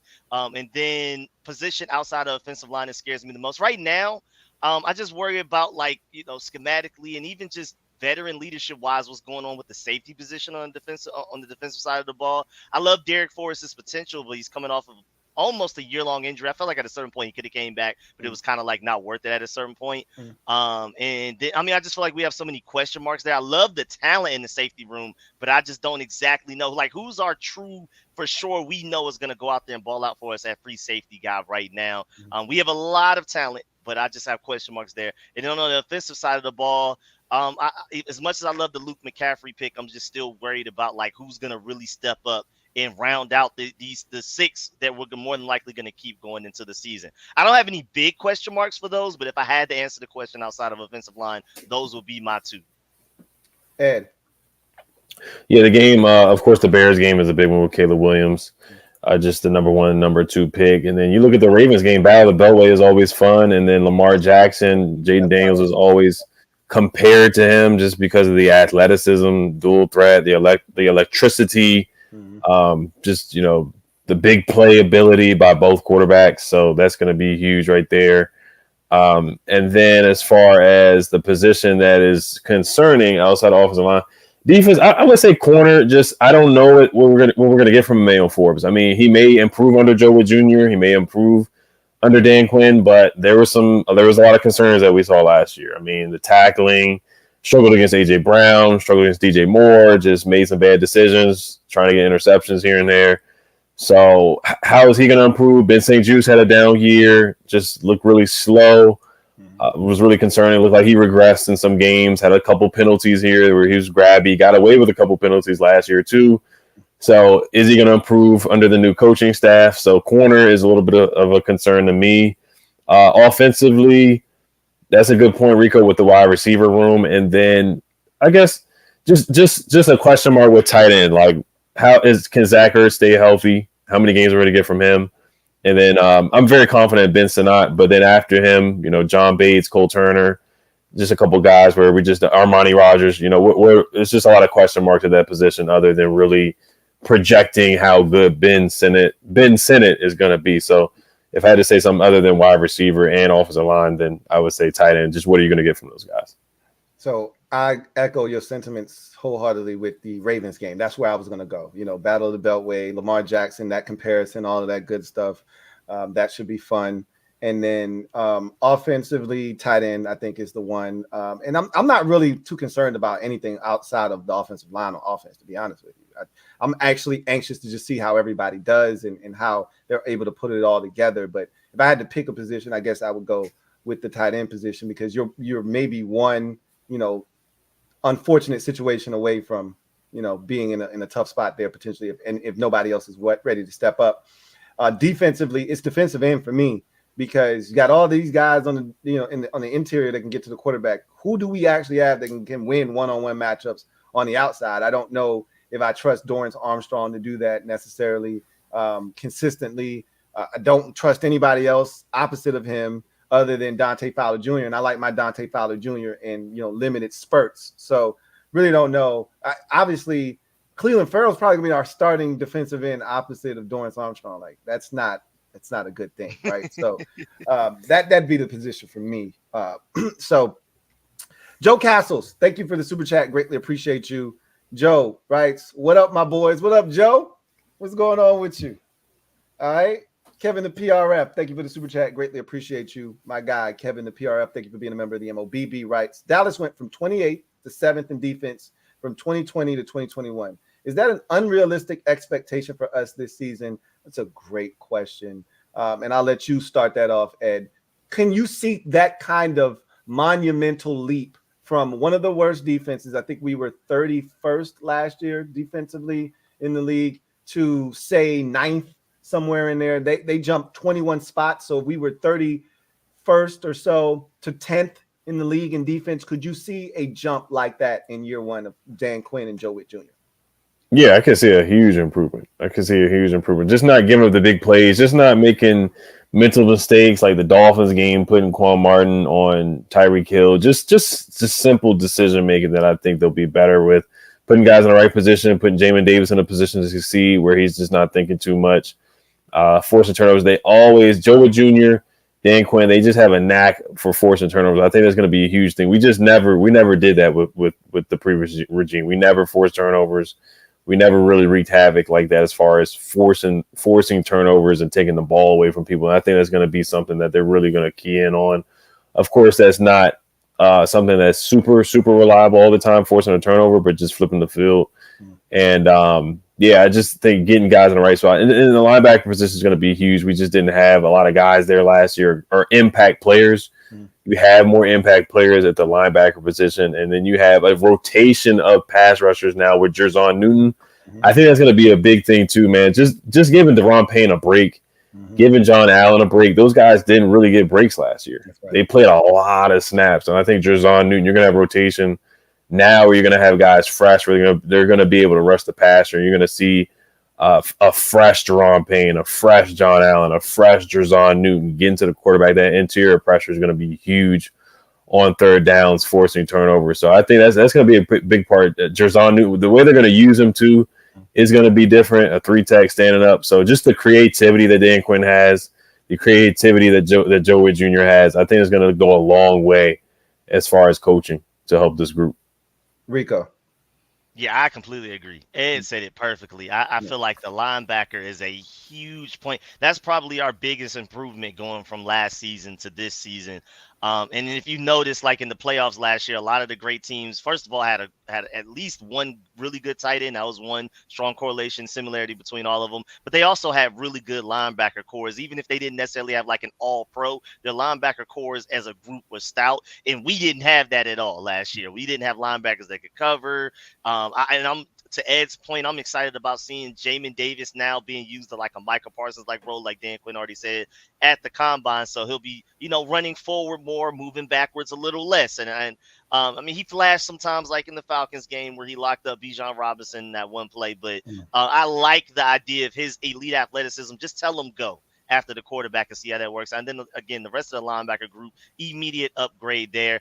And to Ed's point, I feel like the scheme more than anything else. I mean, of course, we brought in some players through the draft, free agency, but I feel like the scheme itself is going to have this defense making a big jump from last year to this year, even just specifically from an Emmanuel Forbes standpoint. Deron Bland's a great player, but he was a 5th round pick for a reason. Emmanuel Forbes, you got to remember, was a 1st round pick. Now, maybe a lot of people feel like he shouldn't have been one, but I feel like scheme was a big part into why Deron Bland had such a ridiculous and historical season last year. I feel like, I'm not saying Emmanuel Forbes is going to go out there and lead the NFL in interceptions, have a bunch of pick sixes, but I feel like just a guy like, just from changing coaching staffs, a guy like Emmanuel Forbes and several other players on this defense that were even here last year are going to play better going into next year. And then we also brought in additional guys that will. I'm a big fan of Jeremy Chin. I feel like he's going to be a huge chess piece that improves this defense as well. Yeah, I couldn't agree with you guys more. I'm more excited about this defense than I am the offense, to be honest with you. I just expect so much from this defense because of who we're getting in Quinn and Joe Witt Jr. and what I think they can do to the players do for the players that were already here, and then the guys that they brought in. You knew I was advocating for Jeremy Chin. You knew I was advocating for Frankie Louvu to be here. I even suggested that they go get Michael Davis, and they did. So I think they had a plan, and they went out and they executed and got those guys, and I think they're going to be able to change this defense drastically in the way that we play and how we're able to really force the issue against some of these teams. So we got 2 super chats left, but I did tell you guys I was going to get you out of here at 9:30. So if you have to go, you can go. But we got 2 super chats left. If you can hang in for those, then you guys get you out of here. So you let me know what you got to do. If you need to get out of here now, you guys can get out of here now. All right. I can hang. Hey, I'm good. I'm good for the donations. Okay. So we'll get these 2 supers out of here and get you guys gone. So Juan Gotti talking sports. Appreciate you. Greatly appreciate you as always, Juan Gotti. Shout out to my guy, Juan Gotti. Good to see you pumping out content again, man. Juan Gotti writes, fellas, it's always a good night when the Kings go live, man. We appreciate you greatly, Juan, man. He says, how confident are you in Cliff's ability to get the most out of JD and the O? We'll start with you, Rico. How confident are you in Cliff Kingsbury's ability to get the most out of JD and this offense?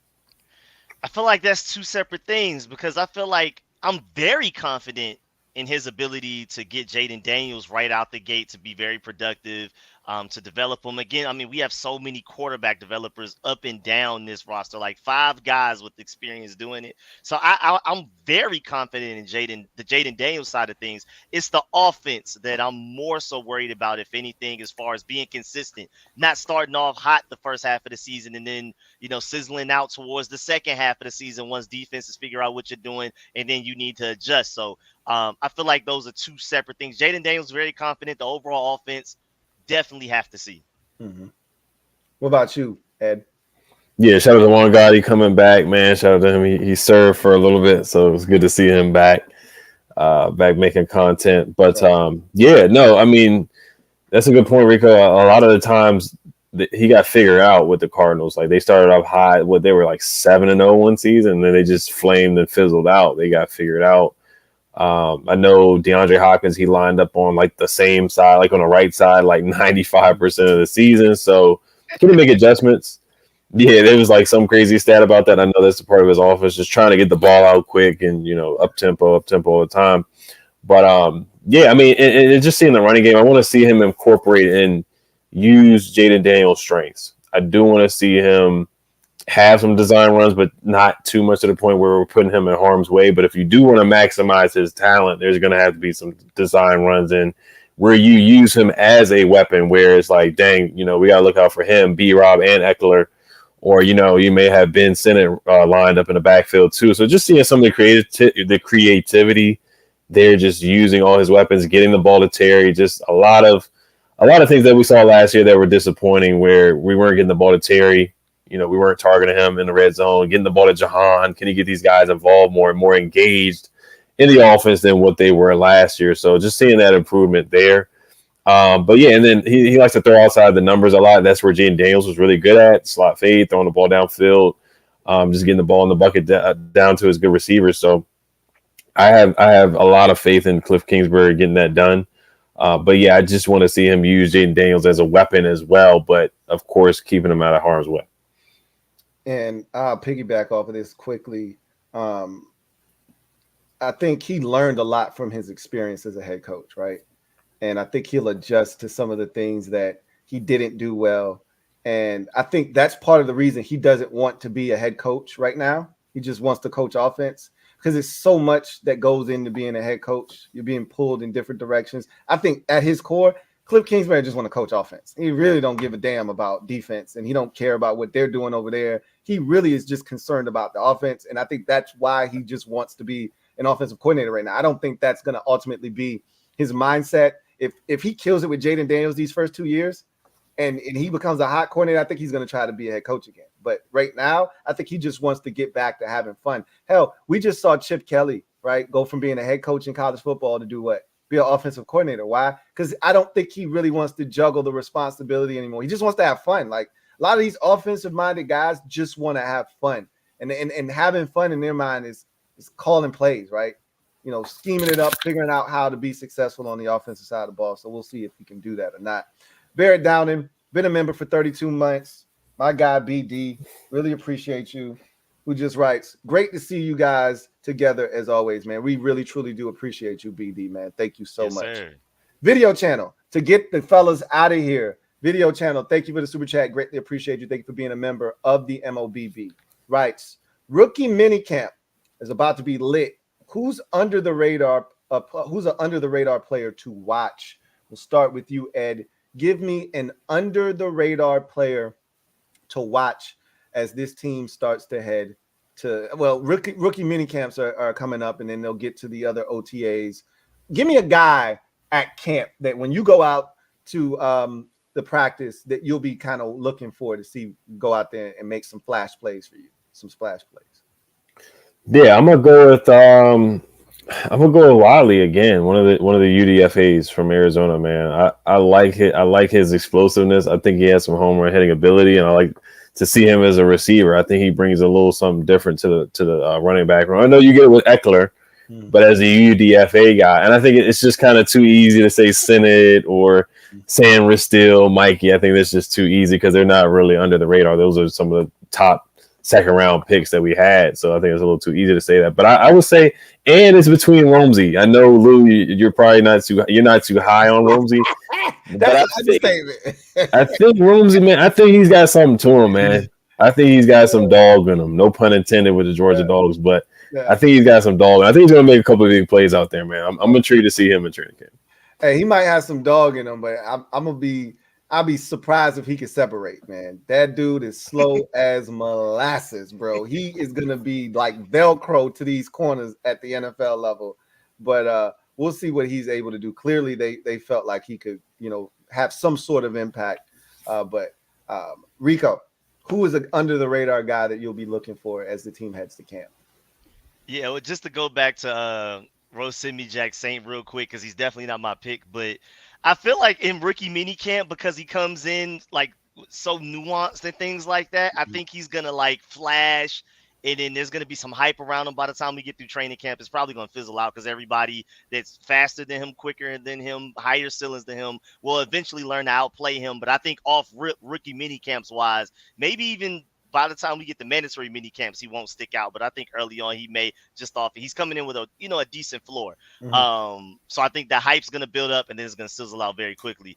But my pick, I mean, it's hard because he was a second round pick, but I think Mike Sanders still is really gonna stick out. Is like the most we need to start him right now when we go to rookie mini camps. I think Jaden Daniels may, show a little bit, have a little bit of inconsistencies natural for the quarterback position. I think Jerzon, he may flash at times, but I think there's going to be a little bit of inconsistency there. Even Ben Sinnott, a lot of those guys, Brandon Coleman still relatively raw.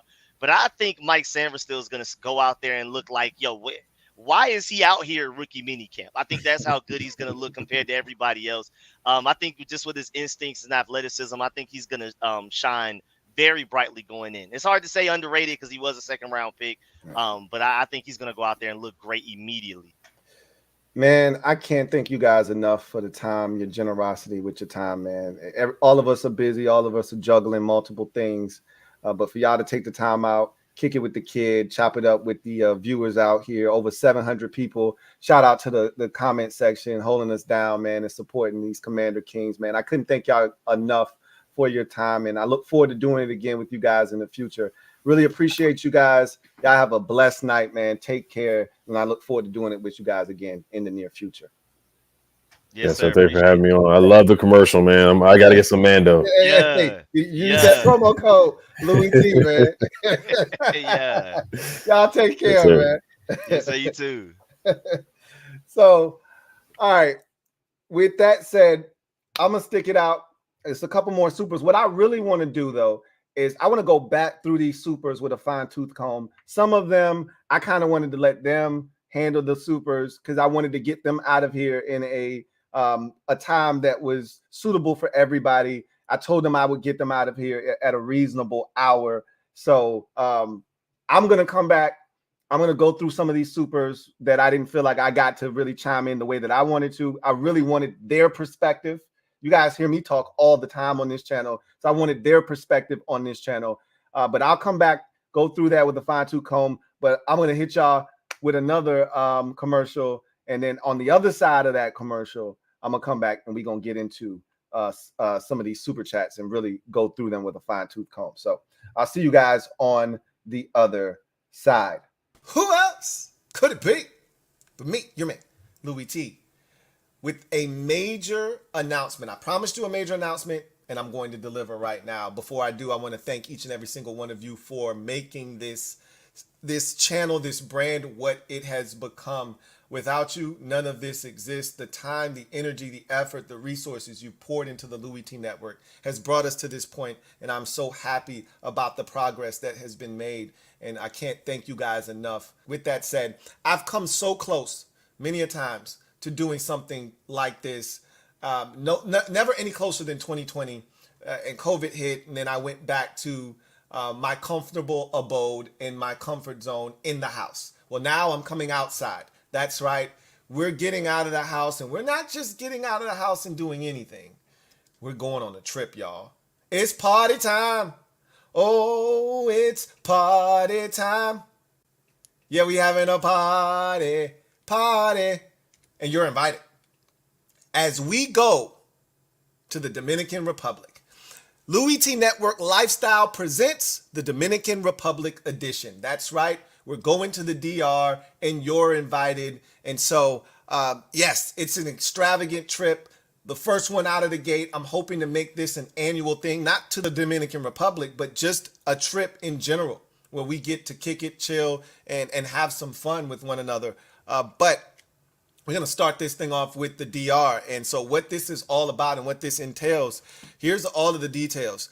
The location, obviously Dominican Republic. We're specifically going to Punta Cana.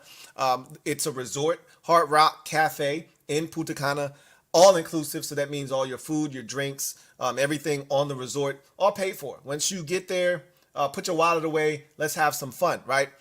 Dates, June 26th through the 30th. In 2025, so a year from now, right? Roughly 14 months or so.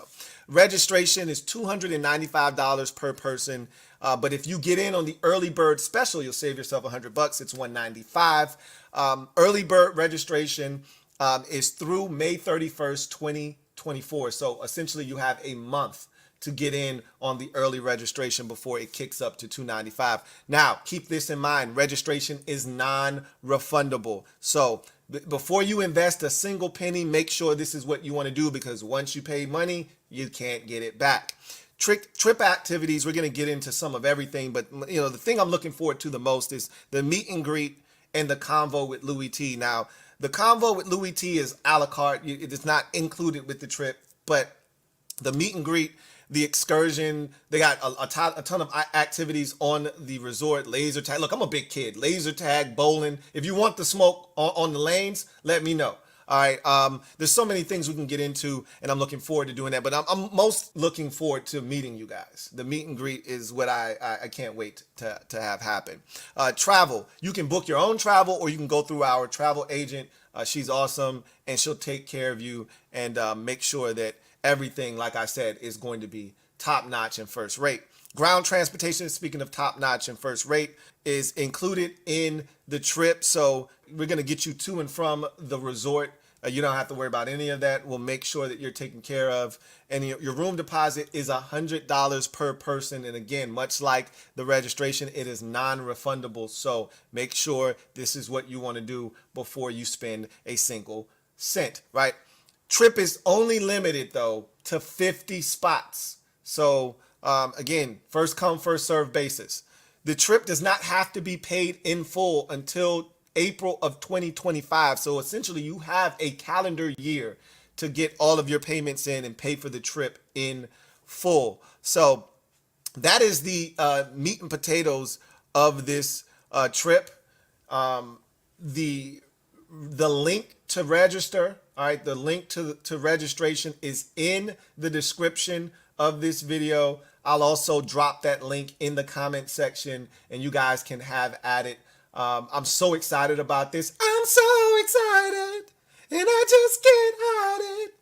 I'm really looking forward to meeting you guys. And I've been talking about getting out of the house and going outside. Well, I'm going outside. The question now is, will you be there?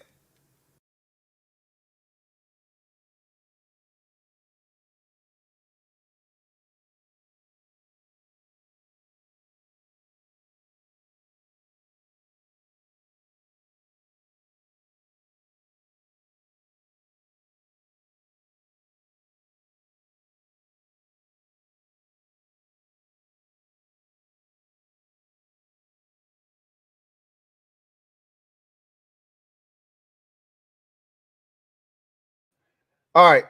My fault. I had the audio muted because I took my headphones out and forgot to turn the audio back on. Shout out to my wife for letting me know that the audio was not on. But I wanted to make sure that I made it a point of emphasis to push you guys to register. If you're planning on going on this trip, you want to give yourself as much time to pay for the trip.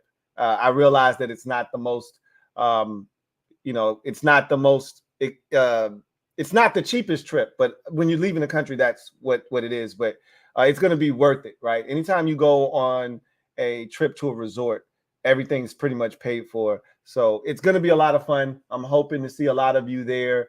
But I'm going to be pushing this early bird registration because, again, you got to the end of this month to get in on that. So I'll be, pushing this video a little bit more. I'm going to put it out there. You're going to hear me bringing this up. And so that'll be something that you hear from me quite often moving forward. But we're going to get into the supers. I want to run through some of these. Some of these I was able to answer at the moment and talk about how I felt. But again, I wanted them to really get their opinions off so I could get them out of here. I didn't want to hold them hostage. And so I wanted them to be able to say what they needed to say, and then I could come back through and kind of answer some of these. So I'm going to go through these real quick and give you my opinion on some of these. So shout out to Mr. Pink once again for the super chat. Really do appreciate you. And he asked about the weight that JD is going to feel from having this selection, number 2 overall. And again, having Marcus Mariota there, I think is a massive benefit because he too was a Heisman Trophy winner. He too was the number 2 overall pick. He's been through this type of situation where he was viewed as the face of a franchise and all of the expectations were being mounted on his shoulders. And I think Jaden Daniels, having been in college for 5 years at 2 different programs where he was looked upon as the leader of those programs, I think that helps. Seeing the steps that he took to become the quarterback that he ultimately became in his final year to win the Heisman Trophy, and some of the things that he experimented with, the VR and all of that stuff that we've heard about, I think that all bodes well for him coming in here. And I think he handled the process I think Ed might have mentioned this as well. But my guy, Derek B, sent me a clip of some Joe Schmo on ESPN trying to bait Jaden Daniels to say something reckless, maybe a day or two prior to the draft, right?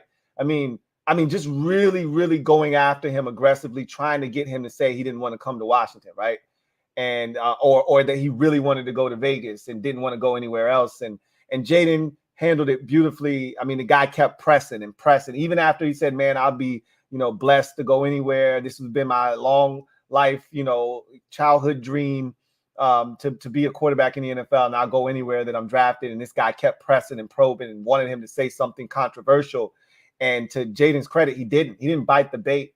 And I just think this kid is very, very. I think he is wise beyond his years.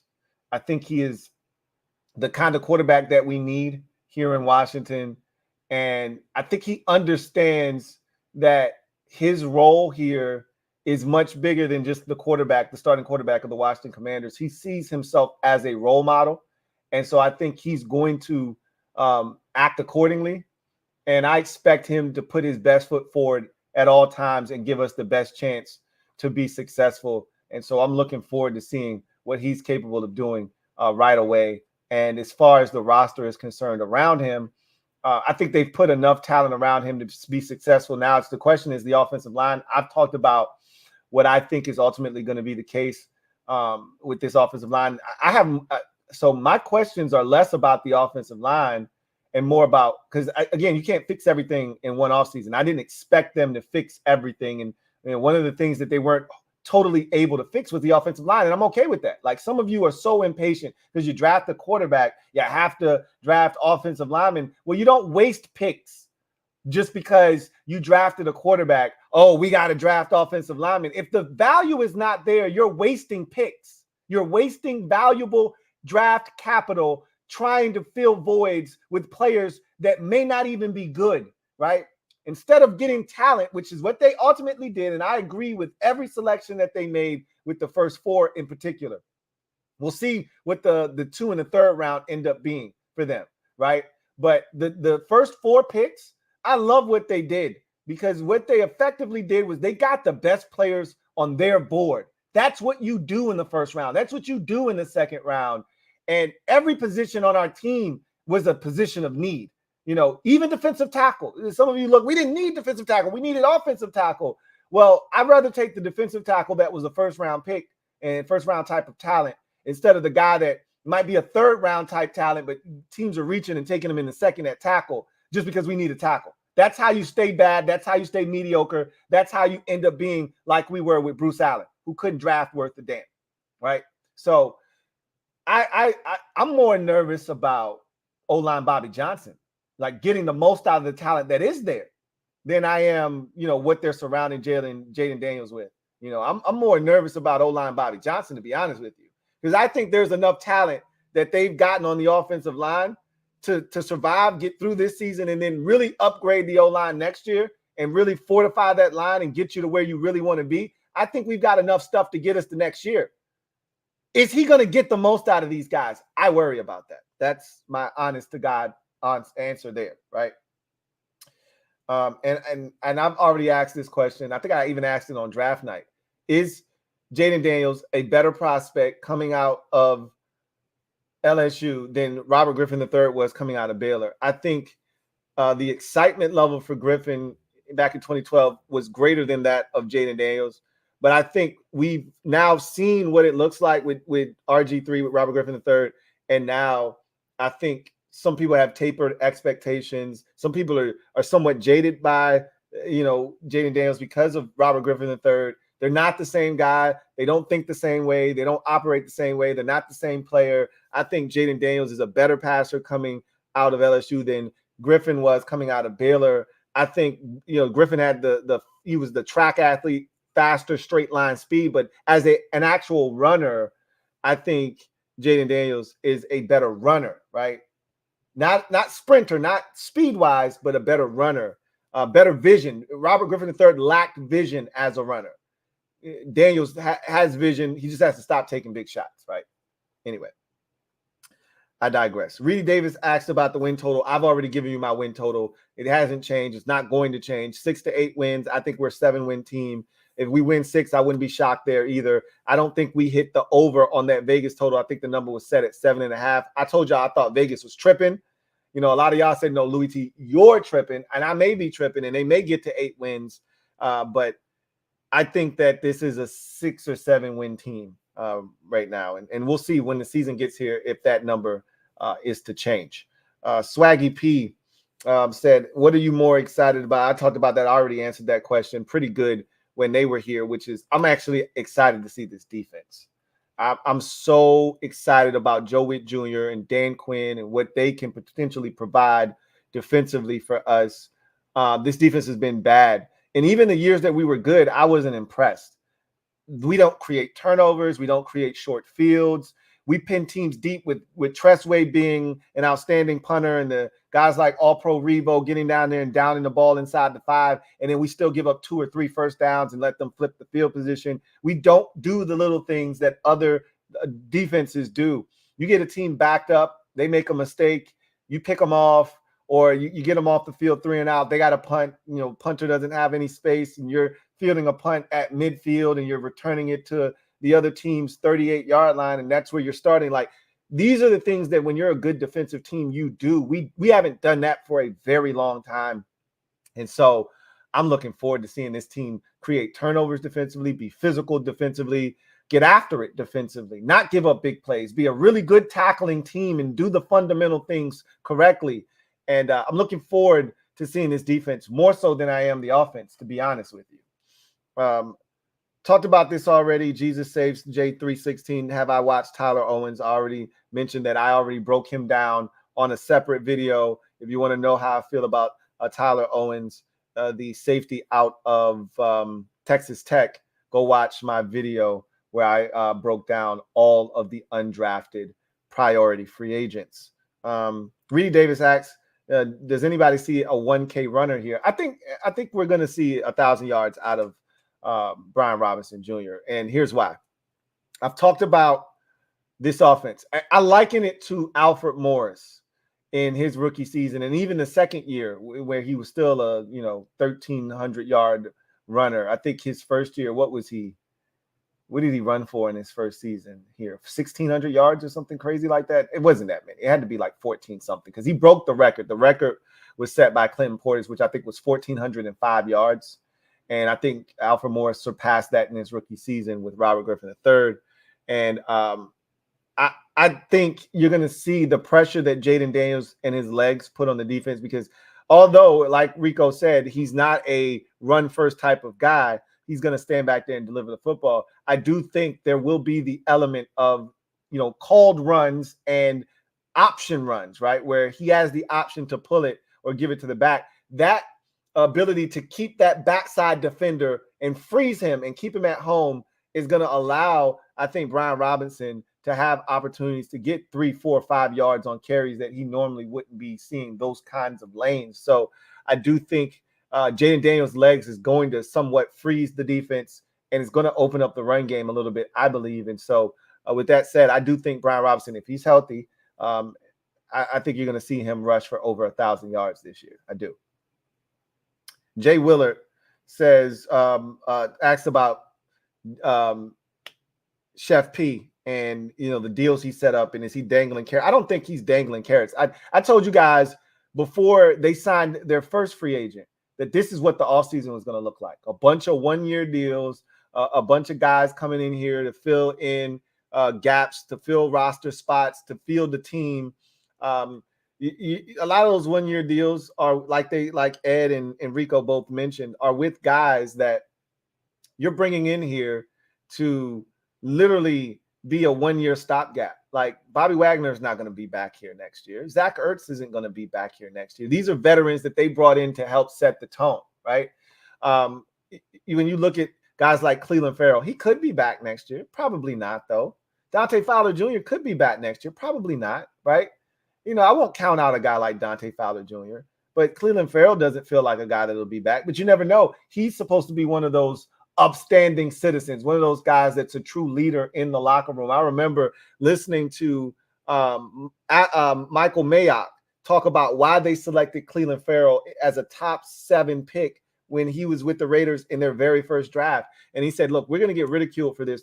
People are going to crucify us, but he's the type of kid you want in your locker room when you're trying to set the tone for an organization in the direction you're trying to go. He's one of those types of guys. And so I could see him being back next year.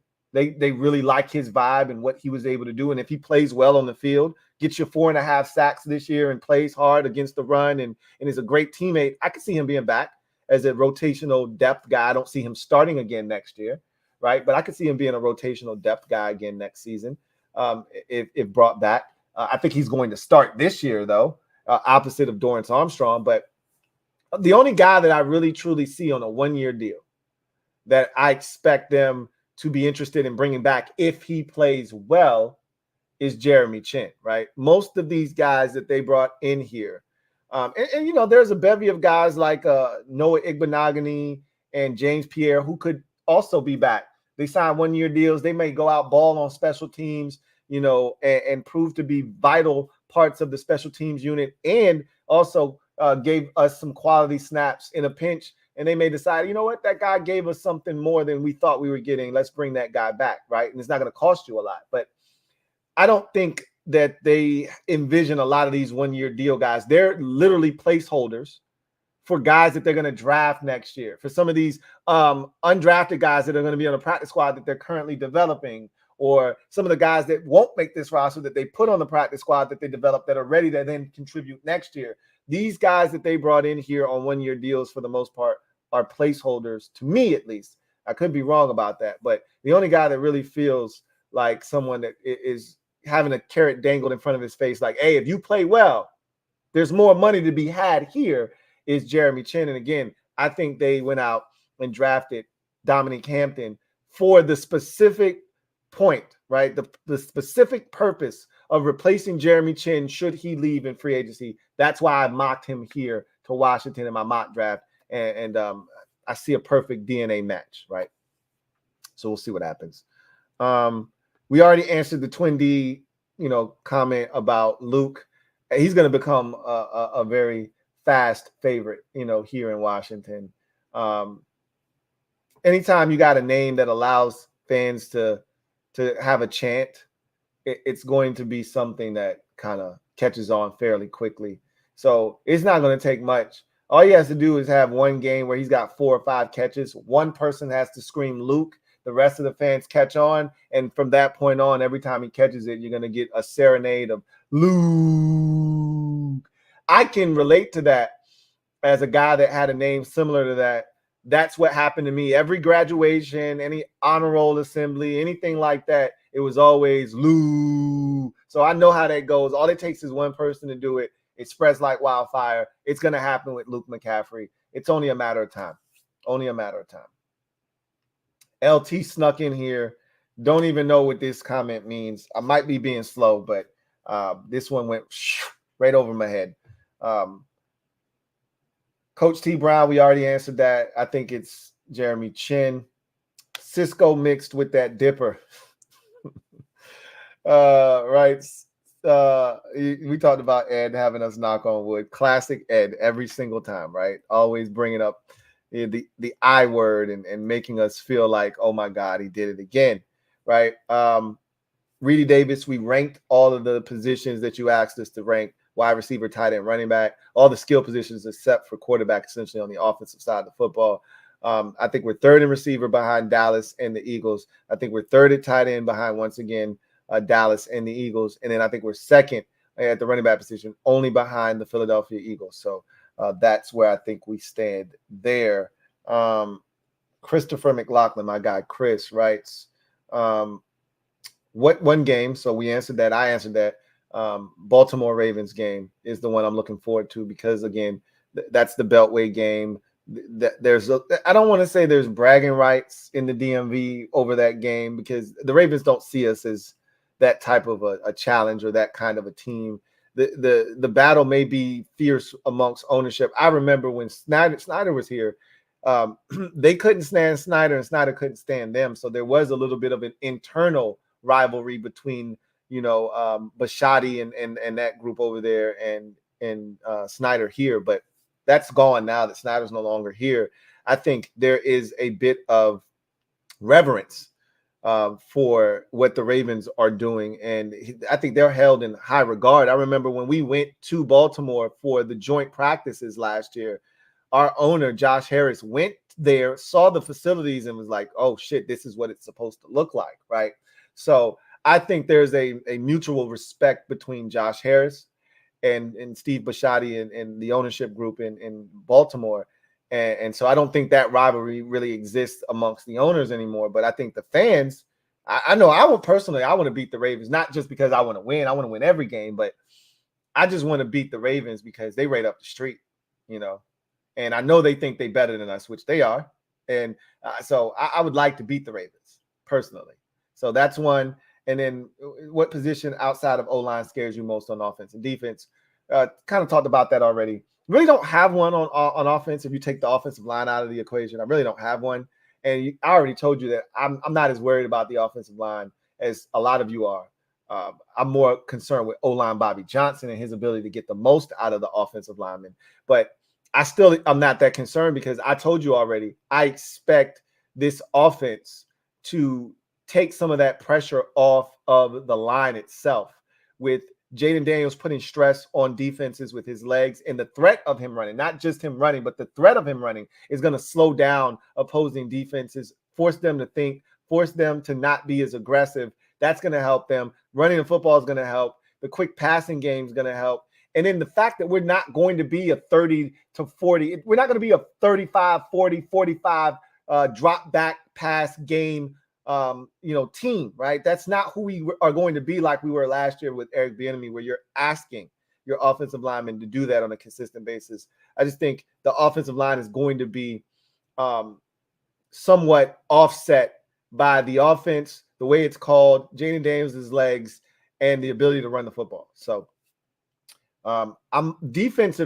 worried about the edge rushers, because while I love the defensive tackle rotation and the fact that they're going to put, Adam Peters talked about this, and I said that Dan Quinn is one of the best in the league at finding ways to put packages together to get multiple players on the field at the same time that normally wouldn't be on the field with one another, because you find ways to get your best players on the field. He's going to do that with all three of the defensive tackles. And to Rico's or Ed's point about getting a rest for Daron Payne and Jonathan Ash, specifically Payne. Payne was playing damn near 90% of the snaps every single week, sometimes 95% of the snaps, which is ridiculous for a defensive tackle. I would go and look at guys like Aaron Donald's snap count and some of these other guys that put up these massive numbers as defensive tackles. These guys are playing 56 and 61% of the snaps. Meanwhile, our guy is out there gutting it through 93% of the snaps. You want to know why he's not having 11 and a half sacks? This guy's out there 1 million snaps. And again, we weren't good defensively, so we're playing against teams. This isn't where you're playing 93% of 55 snaps. That's not that bad, right? We're talking about 93% of 77 snaps. This guy's out there a ton, right? So that's going to help them as well. But I'm more concerned about, can we just win one-on-one matchups at defensive end? Not sure if we can or not with the group that we're going to be putting out on the field. And this is why it's going to be imperative that our defensive tackles are wreaking havoc, but also these blitz packages have to be exceptional. Like Frankie Louvu coming off and blitzing, and Jeremy Chin blitzing, and potentially Bobby Wagner blitzing, Jamin Davis blitzing, things of that nature. These corners, I know Quinn and Joe Witt Jr. like to run cat blitzes as well. All that stuff is going to be imperative to the success of this defense, because I'm not sure that we have guys that can just win one-on-one matchups at defensive end. Joe Castle said, "What up, man? We really appreciate you, Joe." Kevin, the PRF, I thought this was a really intriguing question, because this is the $1 million question defensively. We saw the cataclysmic jump from 28th. I mean, Mike Nolan, old Tabasco eye, right, was so terrible in 2020 when we won the division that year. He was awful. And historically, that was one of Dallas's worst defenses in franchise history in 2020. Quinn comes in 2021 and drastically changes fundamentally what Dallas is a defense, makes them not just a good defense, one of the best in the league. As you see, they went top 10 from, bottom 5 worst to top 7 in the league defensively. That's a huge jump in one offseason. And I think we could see something like that similar here in Washington. Is it unrealistic to expect that? Maybe it's unrealistic. Like, I don't go into the season expecting that kind of jump. I do expect drastic and vast improvement, right? It may not be 21 spots. We may not go from 32nd or 31st, wherever we were ranked last year, to top 10 or 11. But I could see us being 13th ranked defense in the league, and coming from where we came from, that is a drastic improvement. And I think we're going to be a team that creates turnovers. And I do think this defense is going to be really good. And so I'm looking forward to that. I'm expecting that, right? Juan Gotti talking sports. I really didn't answer these final, supers because I was so hell bent on getting them out of here. So he says, how confident are you in Cliff's ability to get the most out of JD and the O? I'm very confident in Cliff's ability to get the most out of both, right? And we've seen him work with guys like Jaden Daniels before, so I have no doubts about that. The offense is the question. Can he get the most out of the offense? Will the offensive line do their job? How does he utilize guys like Jahan Dotson and Terry McLaurin and Luke McCaffrey and even De'Ami Brown to a lesser extent? And then, how does he utilize the tight end position and the backside of the backfield? And so how does he maximize the weapons that we do have? It would have been fun to see Antonio Gibson in this offense. It really would have. It's a shame that Cliff Kingsbury got here probably a year too late, because I think a guy like Antonio Gibson would have been really good in his, offensive scheme. But they've brought in guys like Austin Eckler and some of the undrafted guys in particular, and even McNichols, who can catch it out of the backfield. They brought guys in here that kind of fit what they want to do. So we'll see what happens. I'm intrigued by this offense. And, it's funny because everybody just assumes this is going to look like it did in Arizona, or going back to Texas Tech, or even Texas A&M, if you want to go that far back. But they brought in all of these coaches. They brought in Brian Johnson. They brought in all of these different coaches, right, with all these different ways of going about offense, because they want a smorgasbord of offensive philosophies to mash them together to come up with an offense that's unique and dynamic, and really unique to what it is we have here. So I don't expect it to look just like it did in Arizona with Kyler Murray. Different skill set than that of Jaden Daniels. I don't expect it to look like, what he had at Texas Tech when Mahomes was there. Different skill set and different players that you have. I think it's going to look different. I'm expecting it to look different. A lot different. Shout out to my guy BD. Really appreciate you as always.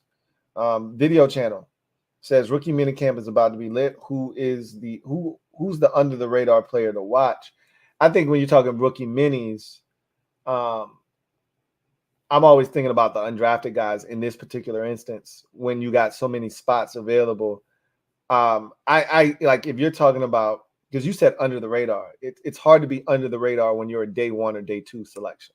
Hard to be under the radar. We expect those guys to go out there and look like their, first or second or third round designation.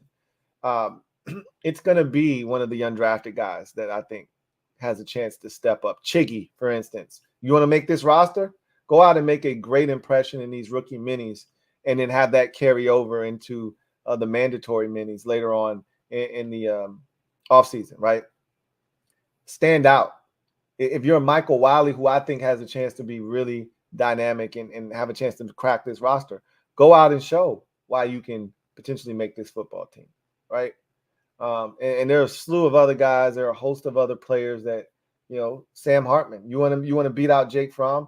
That work starts now, right? In that rookie minicamp that's going to get underway, I believe, at the end of this week, if I'm not mistaken. So that's what I'm kind of looking for, those undrafted guys to come in and shine and have an opportunity to potentially make the football team. JLG, thank you for the super chat. Greatly appreciate you. Thank you for being a member of the MOBB. JLG writes, since drafting Johnny Newton, do you think it will bring out a version of Fedarian that we haven't seen before? I don't know if the drafting of Jerzan Newton Jerzon Newton is going to change anything for him.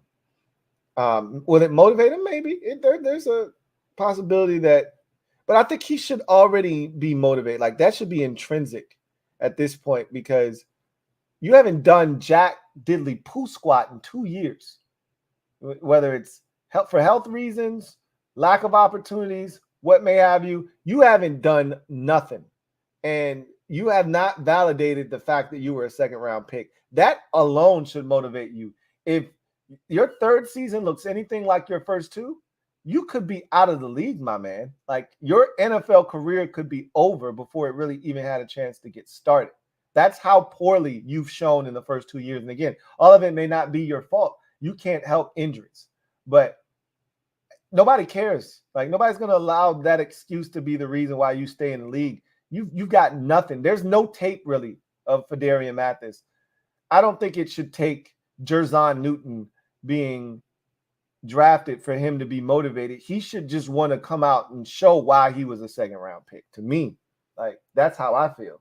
I don't know if it'll motivate him or not. He should just be motivated to say, hey, I belong in this league. Don't get rid of me yet. Because he's not guaranteed to make this football team. He does not have to be here. He does not have to be here. Joe Rockhead, thank you for the super chat. Greatly appreciate you. Thank you for being a member of the MOBB. Joe Rockhead writes, Lou, Ed, Rico, salute. Sorry that this one didn't get in before. I had to let these guys go. But he writes, 1, more than quality. I'm concerned about depth at tackle. 2, in 3 years, only 20% of the 2023 roster will remain. Thoughts? So you should be concerned about the depth at tackle. You're literally 1 or 2 injuries away from that position being going straight to hell in a handbasket. So you should be concerned about the depth. They could still address that. There's still time for them to address that, right? As far as 3 years, in 3 years, only 20% of the 2023 roster will remain. That's to be expected. That's to be expected. When this group came in, they had no allegiance, no ties to the guys that were already here. Only the names that have resonated around league circles, only the guys that have made Pro Bowls or been mentioned in that light are the guys that, had standing within this organization. The Terry McLaurins, the Deron Paynes, the Jonathan Allens, the All-Pro Revos, the Tressways. Those were the guys that you knew, okay, they're safe. You coupled in some of the early round draft choices, the first round picks like Jamin Davis and Jahan Dotson and guys like that. Sam Cosmi, who's a second rounder. Those guys you knew were going to be here, right? Brian Robinson Jr. has established himself as a really quality NFL running back. So there was stuff that was here that you knew, wasn't going anywhere. But everybody else, expendable. Everybody else, were guys that you felt like were dime a dozen players that didn't have to be here, right? So I think that's to be expected. I expect them to move on from most of those guys. And by the time we get to 2025, you're going to look up and the roster is going to look totally different. And it's going to be in the image of Adam Peters and Lance Newmark. And that's the way that it should be. Jay Black, thank you for the super chat. Greatly appreciate you. Who writes, that was a Soprano episode, not a commercial. LOL. My wife gets on me all the time about these commercials. They're so long, and I know they're long. And I tried my hardest to chop them down to a reasonable amount of time because people have short attention spans. And I know that. And I know what I'm working with and I know what I need to do. And it's just hard for me to get all that information in that I want to get in a condensed amount of time. When they try to get you to do some of these ad reads, they want all this information in there, but they don't want you to spread it out over, X amount of time. But I'm like, well, you gave me all this information that you would like to be disseminated. You didn't condense it and say, hey, don't worry about this. Don't worry about this. If you can get it in, cool, but just make sure you say this, this, and this. They're like, no, 3 pages of shit that they want in there, but they don't want you to have a long commercial. It's tough.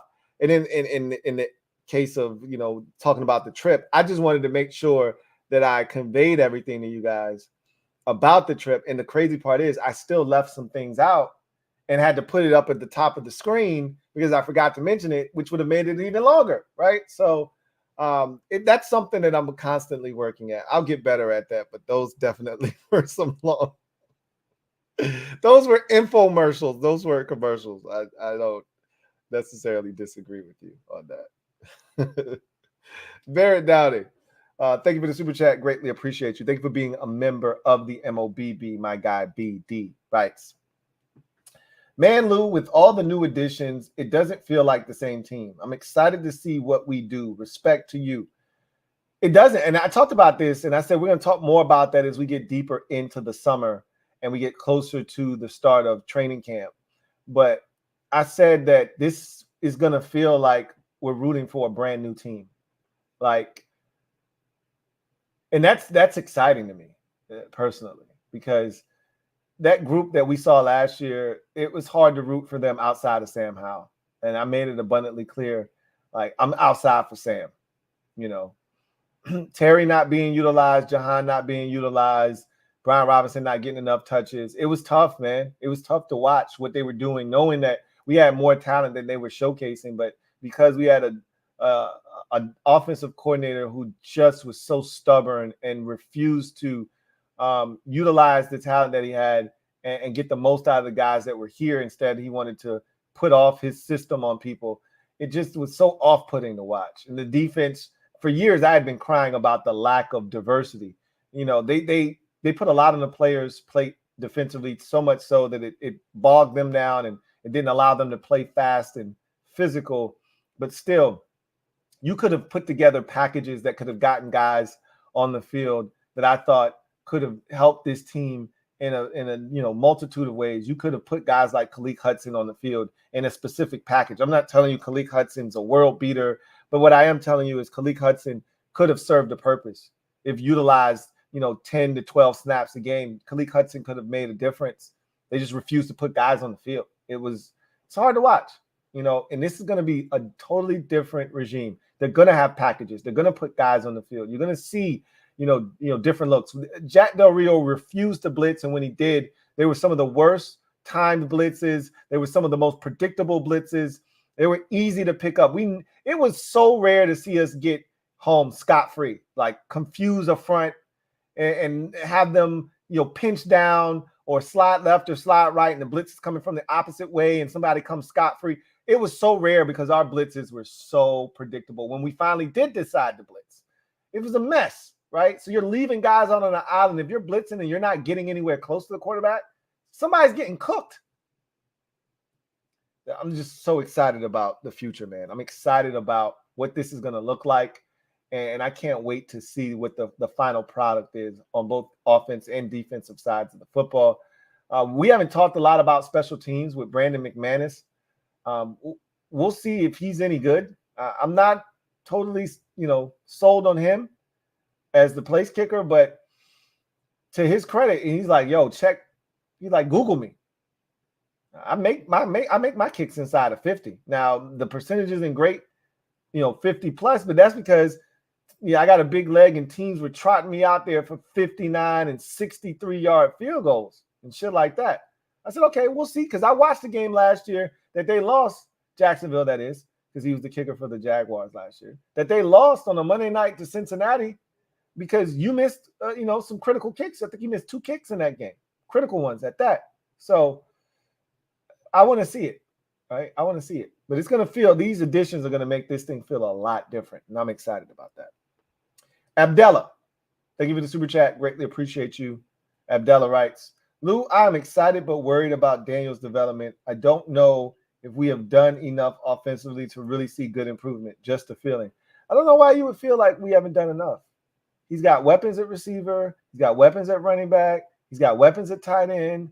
The only thing you should question is the offensive line, and rightfully so. I don't know why you would feel like there's not enough stuff around him. You got Jahan, you got Terry. They added Luke, at receiver, so you go 3 deep there, and then whatever you get from anybody else at receiver is a added bonus and a plus, right? You got Zach Ertz and you got Ben Sinnott at tight end. Not to mention you might have one of those back end of the roster tight end guys that step up, who's athletically gifted, just hasn't really proven it at this level in Amani Rodgers and Cole Turner. So tight end, I like what they have there. And then running back, obviously Brian Robinson Jr. and Austin Eckler, and depending on what they do on the back end of the running back position. But those two alone, I feel really good about. Like, he's surrounded by talent. I don't see the development being from a lack of talent surrounding the quarterback. This isn't Justin Fields in his rookie season where the Bears pretty much neglected him and threw him to the wolves. There's talent around Jaden Daniels. I don't see that as an issue. The issue could be the offensive line. If the scheme doesn't alleviate some of the stressors of the offensive line, and the run game and Daniels' feet don't alleviate some of the pressure that defenses can apply, and this line isn't very good, it could be a problem, right? But I surmise that Daniels' legs, coupled with the run game, coupled with Cliff Kingsbury's scheme and getting the ball out quickly, all of these things will play a factor. And the fact that they're not going to be dropping this kid back, 80 million times a game, I think all of that is going to factor into him having some success in this offensive line, not having to be leaned on as much. But we will see. Abdella, thank you for the super chat. Greatly appreciate you. Double up. Thank you for doubling up. Abdella writes, I think my fear is coming from the O-line plus another unproven hitter at wide receiver. Since we lost Samuels, we knew what we were getting. Yeah, I knew Kurt Cole wasn't going to be back. Just the tea leaves, the writing on the wall was he wasn't going to be back here. They were going to want to go get their own guy. Wasn't going to want to pay him the money that he was going to get on the open market. He didn't even get a massive contract from Buffalo, but it was enough money from the Bills. And they knew they could get cheap labor in the draft, and they did, in Luke McCaffrey. And so you knew they were going to move on there. He became a very reliable target, did Curtis Samuel. And so we'll see if his shoes can be filled with Luke McCaffrey, or a combination of Luke McCaffrey and De'Ami Brown, and maybe one of the other guys that they have at the back end of the wide receiver room. But the offensive line is a cause for concern. I think anybody that's a fan of this team should be nervous about this offensive line. We have no idea what this line is going to look like. We don't know what 5 guys they're going to put out there on the field. We don't even know if they're done adding to the offensive line. I think they're done adding to the interior of this line. They've done plenty of that this offseason, right? Between the guys that were already here, the guys that they brought back, the guys that they signed in free agency, and then ultimately drafting Brandon Coleman and not knowing if he's a tackle or a guard. They drafted him to be a tackle, and until he proves to me that he's not a tackle, he's a tackle. But and then you look at the guys that they drafted, the regime prior drafted last year. Who knows what they can do? So I'm interested to see what ultimately this starting 5 looks like, because we have no idea, right? We have no idea. Let me just say this right now. Yesterday's video was fun. It was me standing 10 toes down in what I believe. And I'm going to double down on something that I said. And I'm going to make sure that this is where I stand. I'm willing to offer up a double O. I'm willing to offer up a double O if Andrew Wiley starts at right tackle. Somebody in the comment section said, I went back and watched what Adam Peters had to say. He was specifically asked about left tackle, which is why he didn't mention Andrew Wiley. Okay, that's fair. But if you were that confident in either one of the 2 guys that he mentioned, their ability to play tackle, that being Cornelius Lucas or Trent Scott, if you were that convinced that those guys could hold it down at left tackle if you needed them to, they're swing tackles. So if you were that convinced they could hold it down on the blind side, don't you think they would be that convinced that they could do it on the other side? Just a hunch. Again, there's no way. And Adam Peters is a smart and sharp individual. If they thought they were good, they wouldn't have drafted Brandon Coleman. You know, they felt good. I think Lance Newmark, Adam Peters, these are sharp guys. I think they understand. Andrew Wiley can't be your starting right tackle. I think they understand that. But we'll see. I'm banking on them understanding that, and I don't see that happening. And I'm going out on a limb and telling you he won't start at right tackle for us. And if he does, I will offer up a double O. I'll offer up a double O, no matter how he gets into the lineup at the beginning of the season. I'm not talking about week 6. We've had a rash of injuries happen, and he has to step in. I'm not talking about that. I'm talking about week 1. You know, all throughout training camp, this guy was always looked upon as the starter, and nobody unseated him, and he ends up being your starter week 1. If we get a preseason game 1 and Andrew Wiley's starting right tackle, I'm offering up a double O. I don't see him being penciled in as the starting right tackle. Somebody's got to step up and take it, though. Somebody's got to step up and take that position, and I think somebody ultimately will. So, anyway, I digress. Abdallah, thank you for the super chat. Greatly appreciate you. Abdallah writes, who would you want via trade for tackle?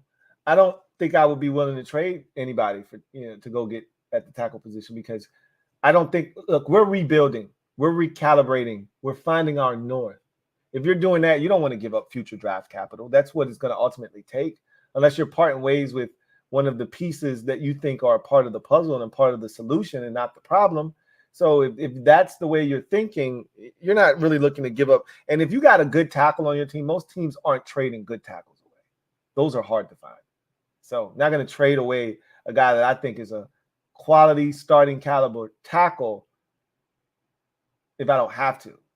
So I don't see Washington trading for anyone. I don't see there being a trade out there that Washington can get their hands on to upgrade that position. You just got to hope that they have the answer in-house, or there's a guy out there like a DJ Humphrey that could potentially come in here and help you out a little bit, even if it's only for 1 year, right? I think this season, and this is why I'm not tripping, this season is a 1 year stopgap to get us through the next year where they can really start to do damage on their offensive line at the tackle position in particular, because I think they've spent a number of resources on the interior, from Tyler Biadasz to Nick Allegretti to potentially Brandon Coleman. We don't know if he'll be, a guard or a tackle. I've already said, worst case scenario, he's a starting guard. If he's not a tackle, he could become Brandon Sheriff, right? They've already invested on the interior of this offensive line. They're not so much tackle. And so, we'll see, right?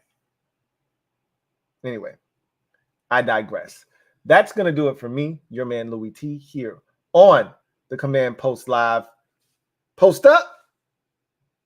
Take command. I really appreciate you guys kicking it with the kid on this exclusive and special Commanders Kings episode. We were down a man, but it was still a great show. Had a wonderful time kicking it with Ed and Rico. They held it down. And so I look forward to chopping it up with you guys the next time. Until then, I'm your man, Louie Tee, signing off. You guys, go ahead, get back to whatever it was you were doing before I rudely interrupted you. And I look forward to chopping it up with you guys the next time. God bless. Good night.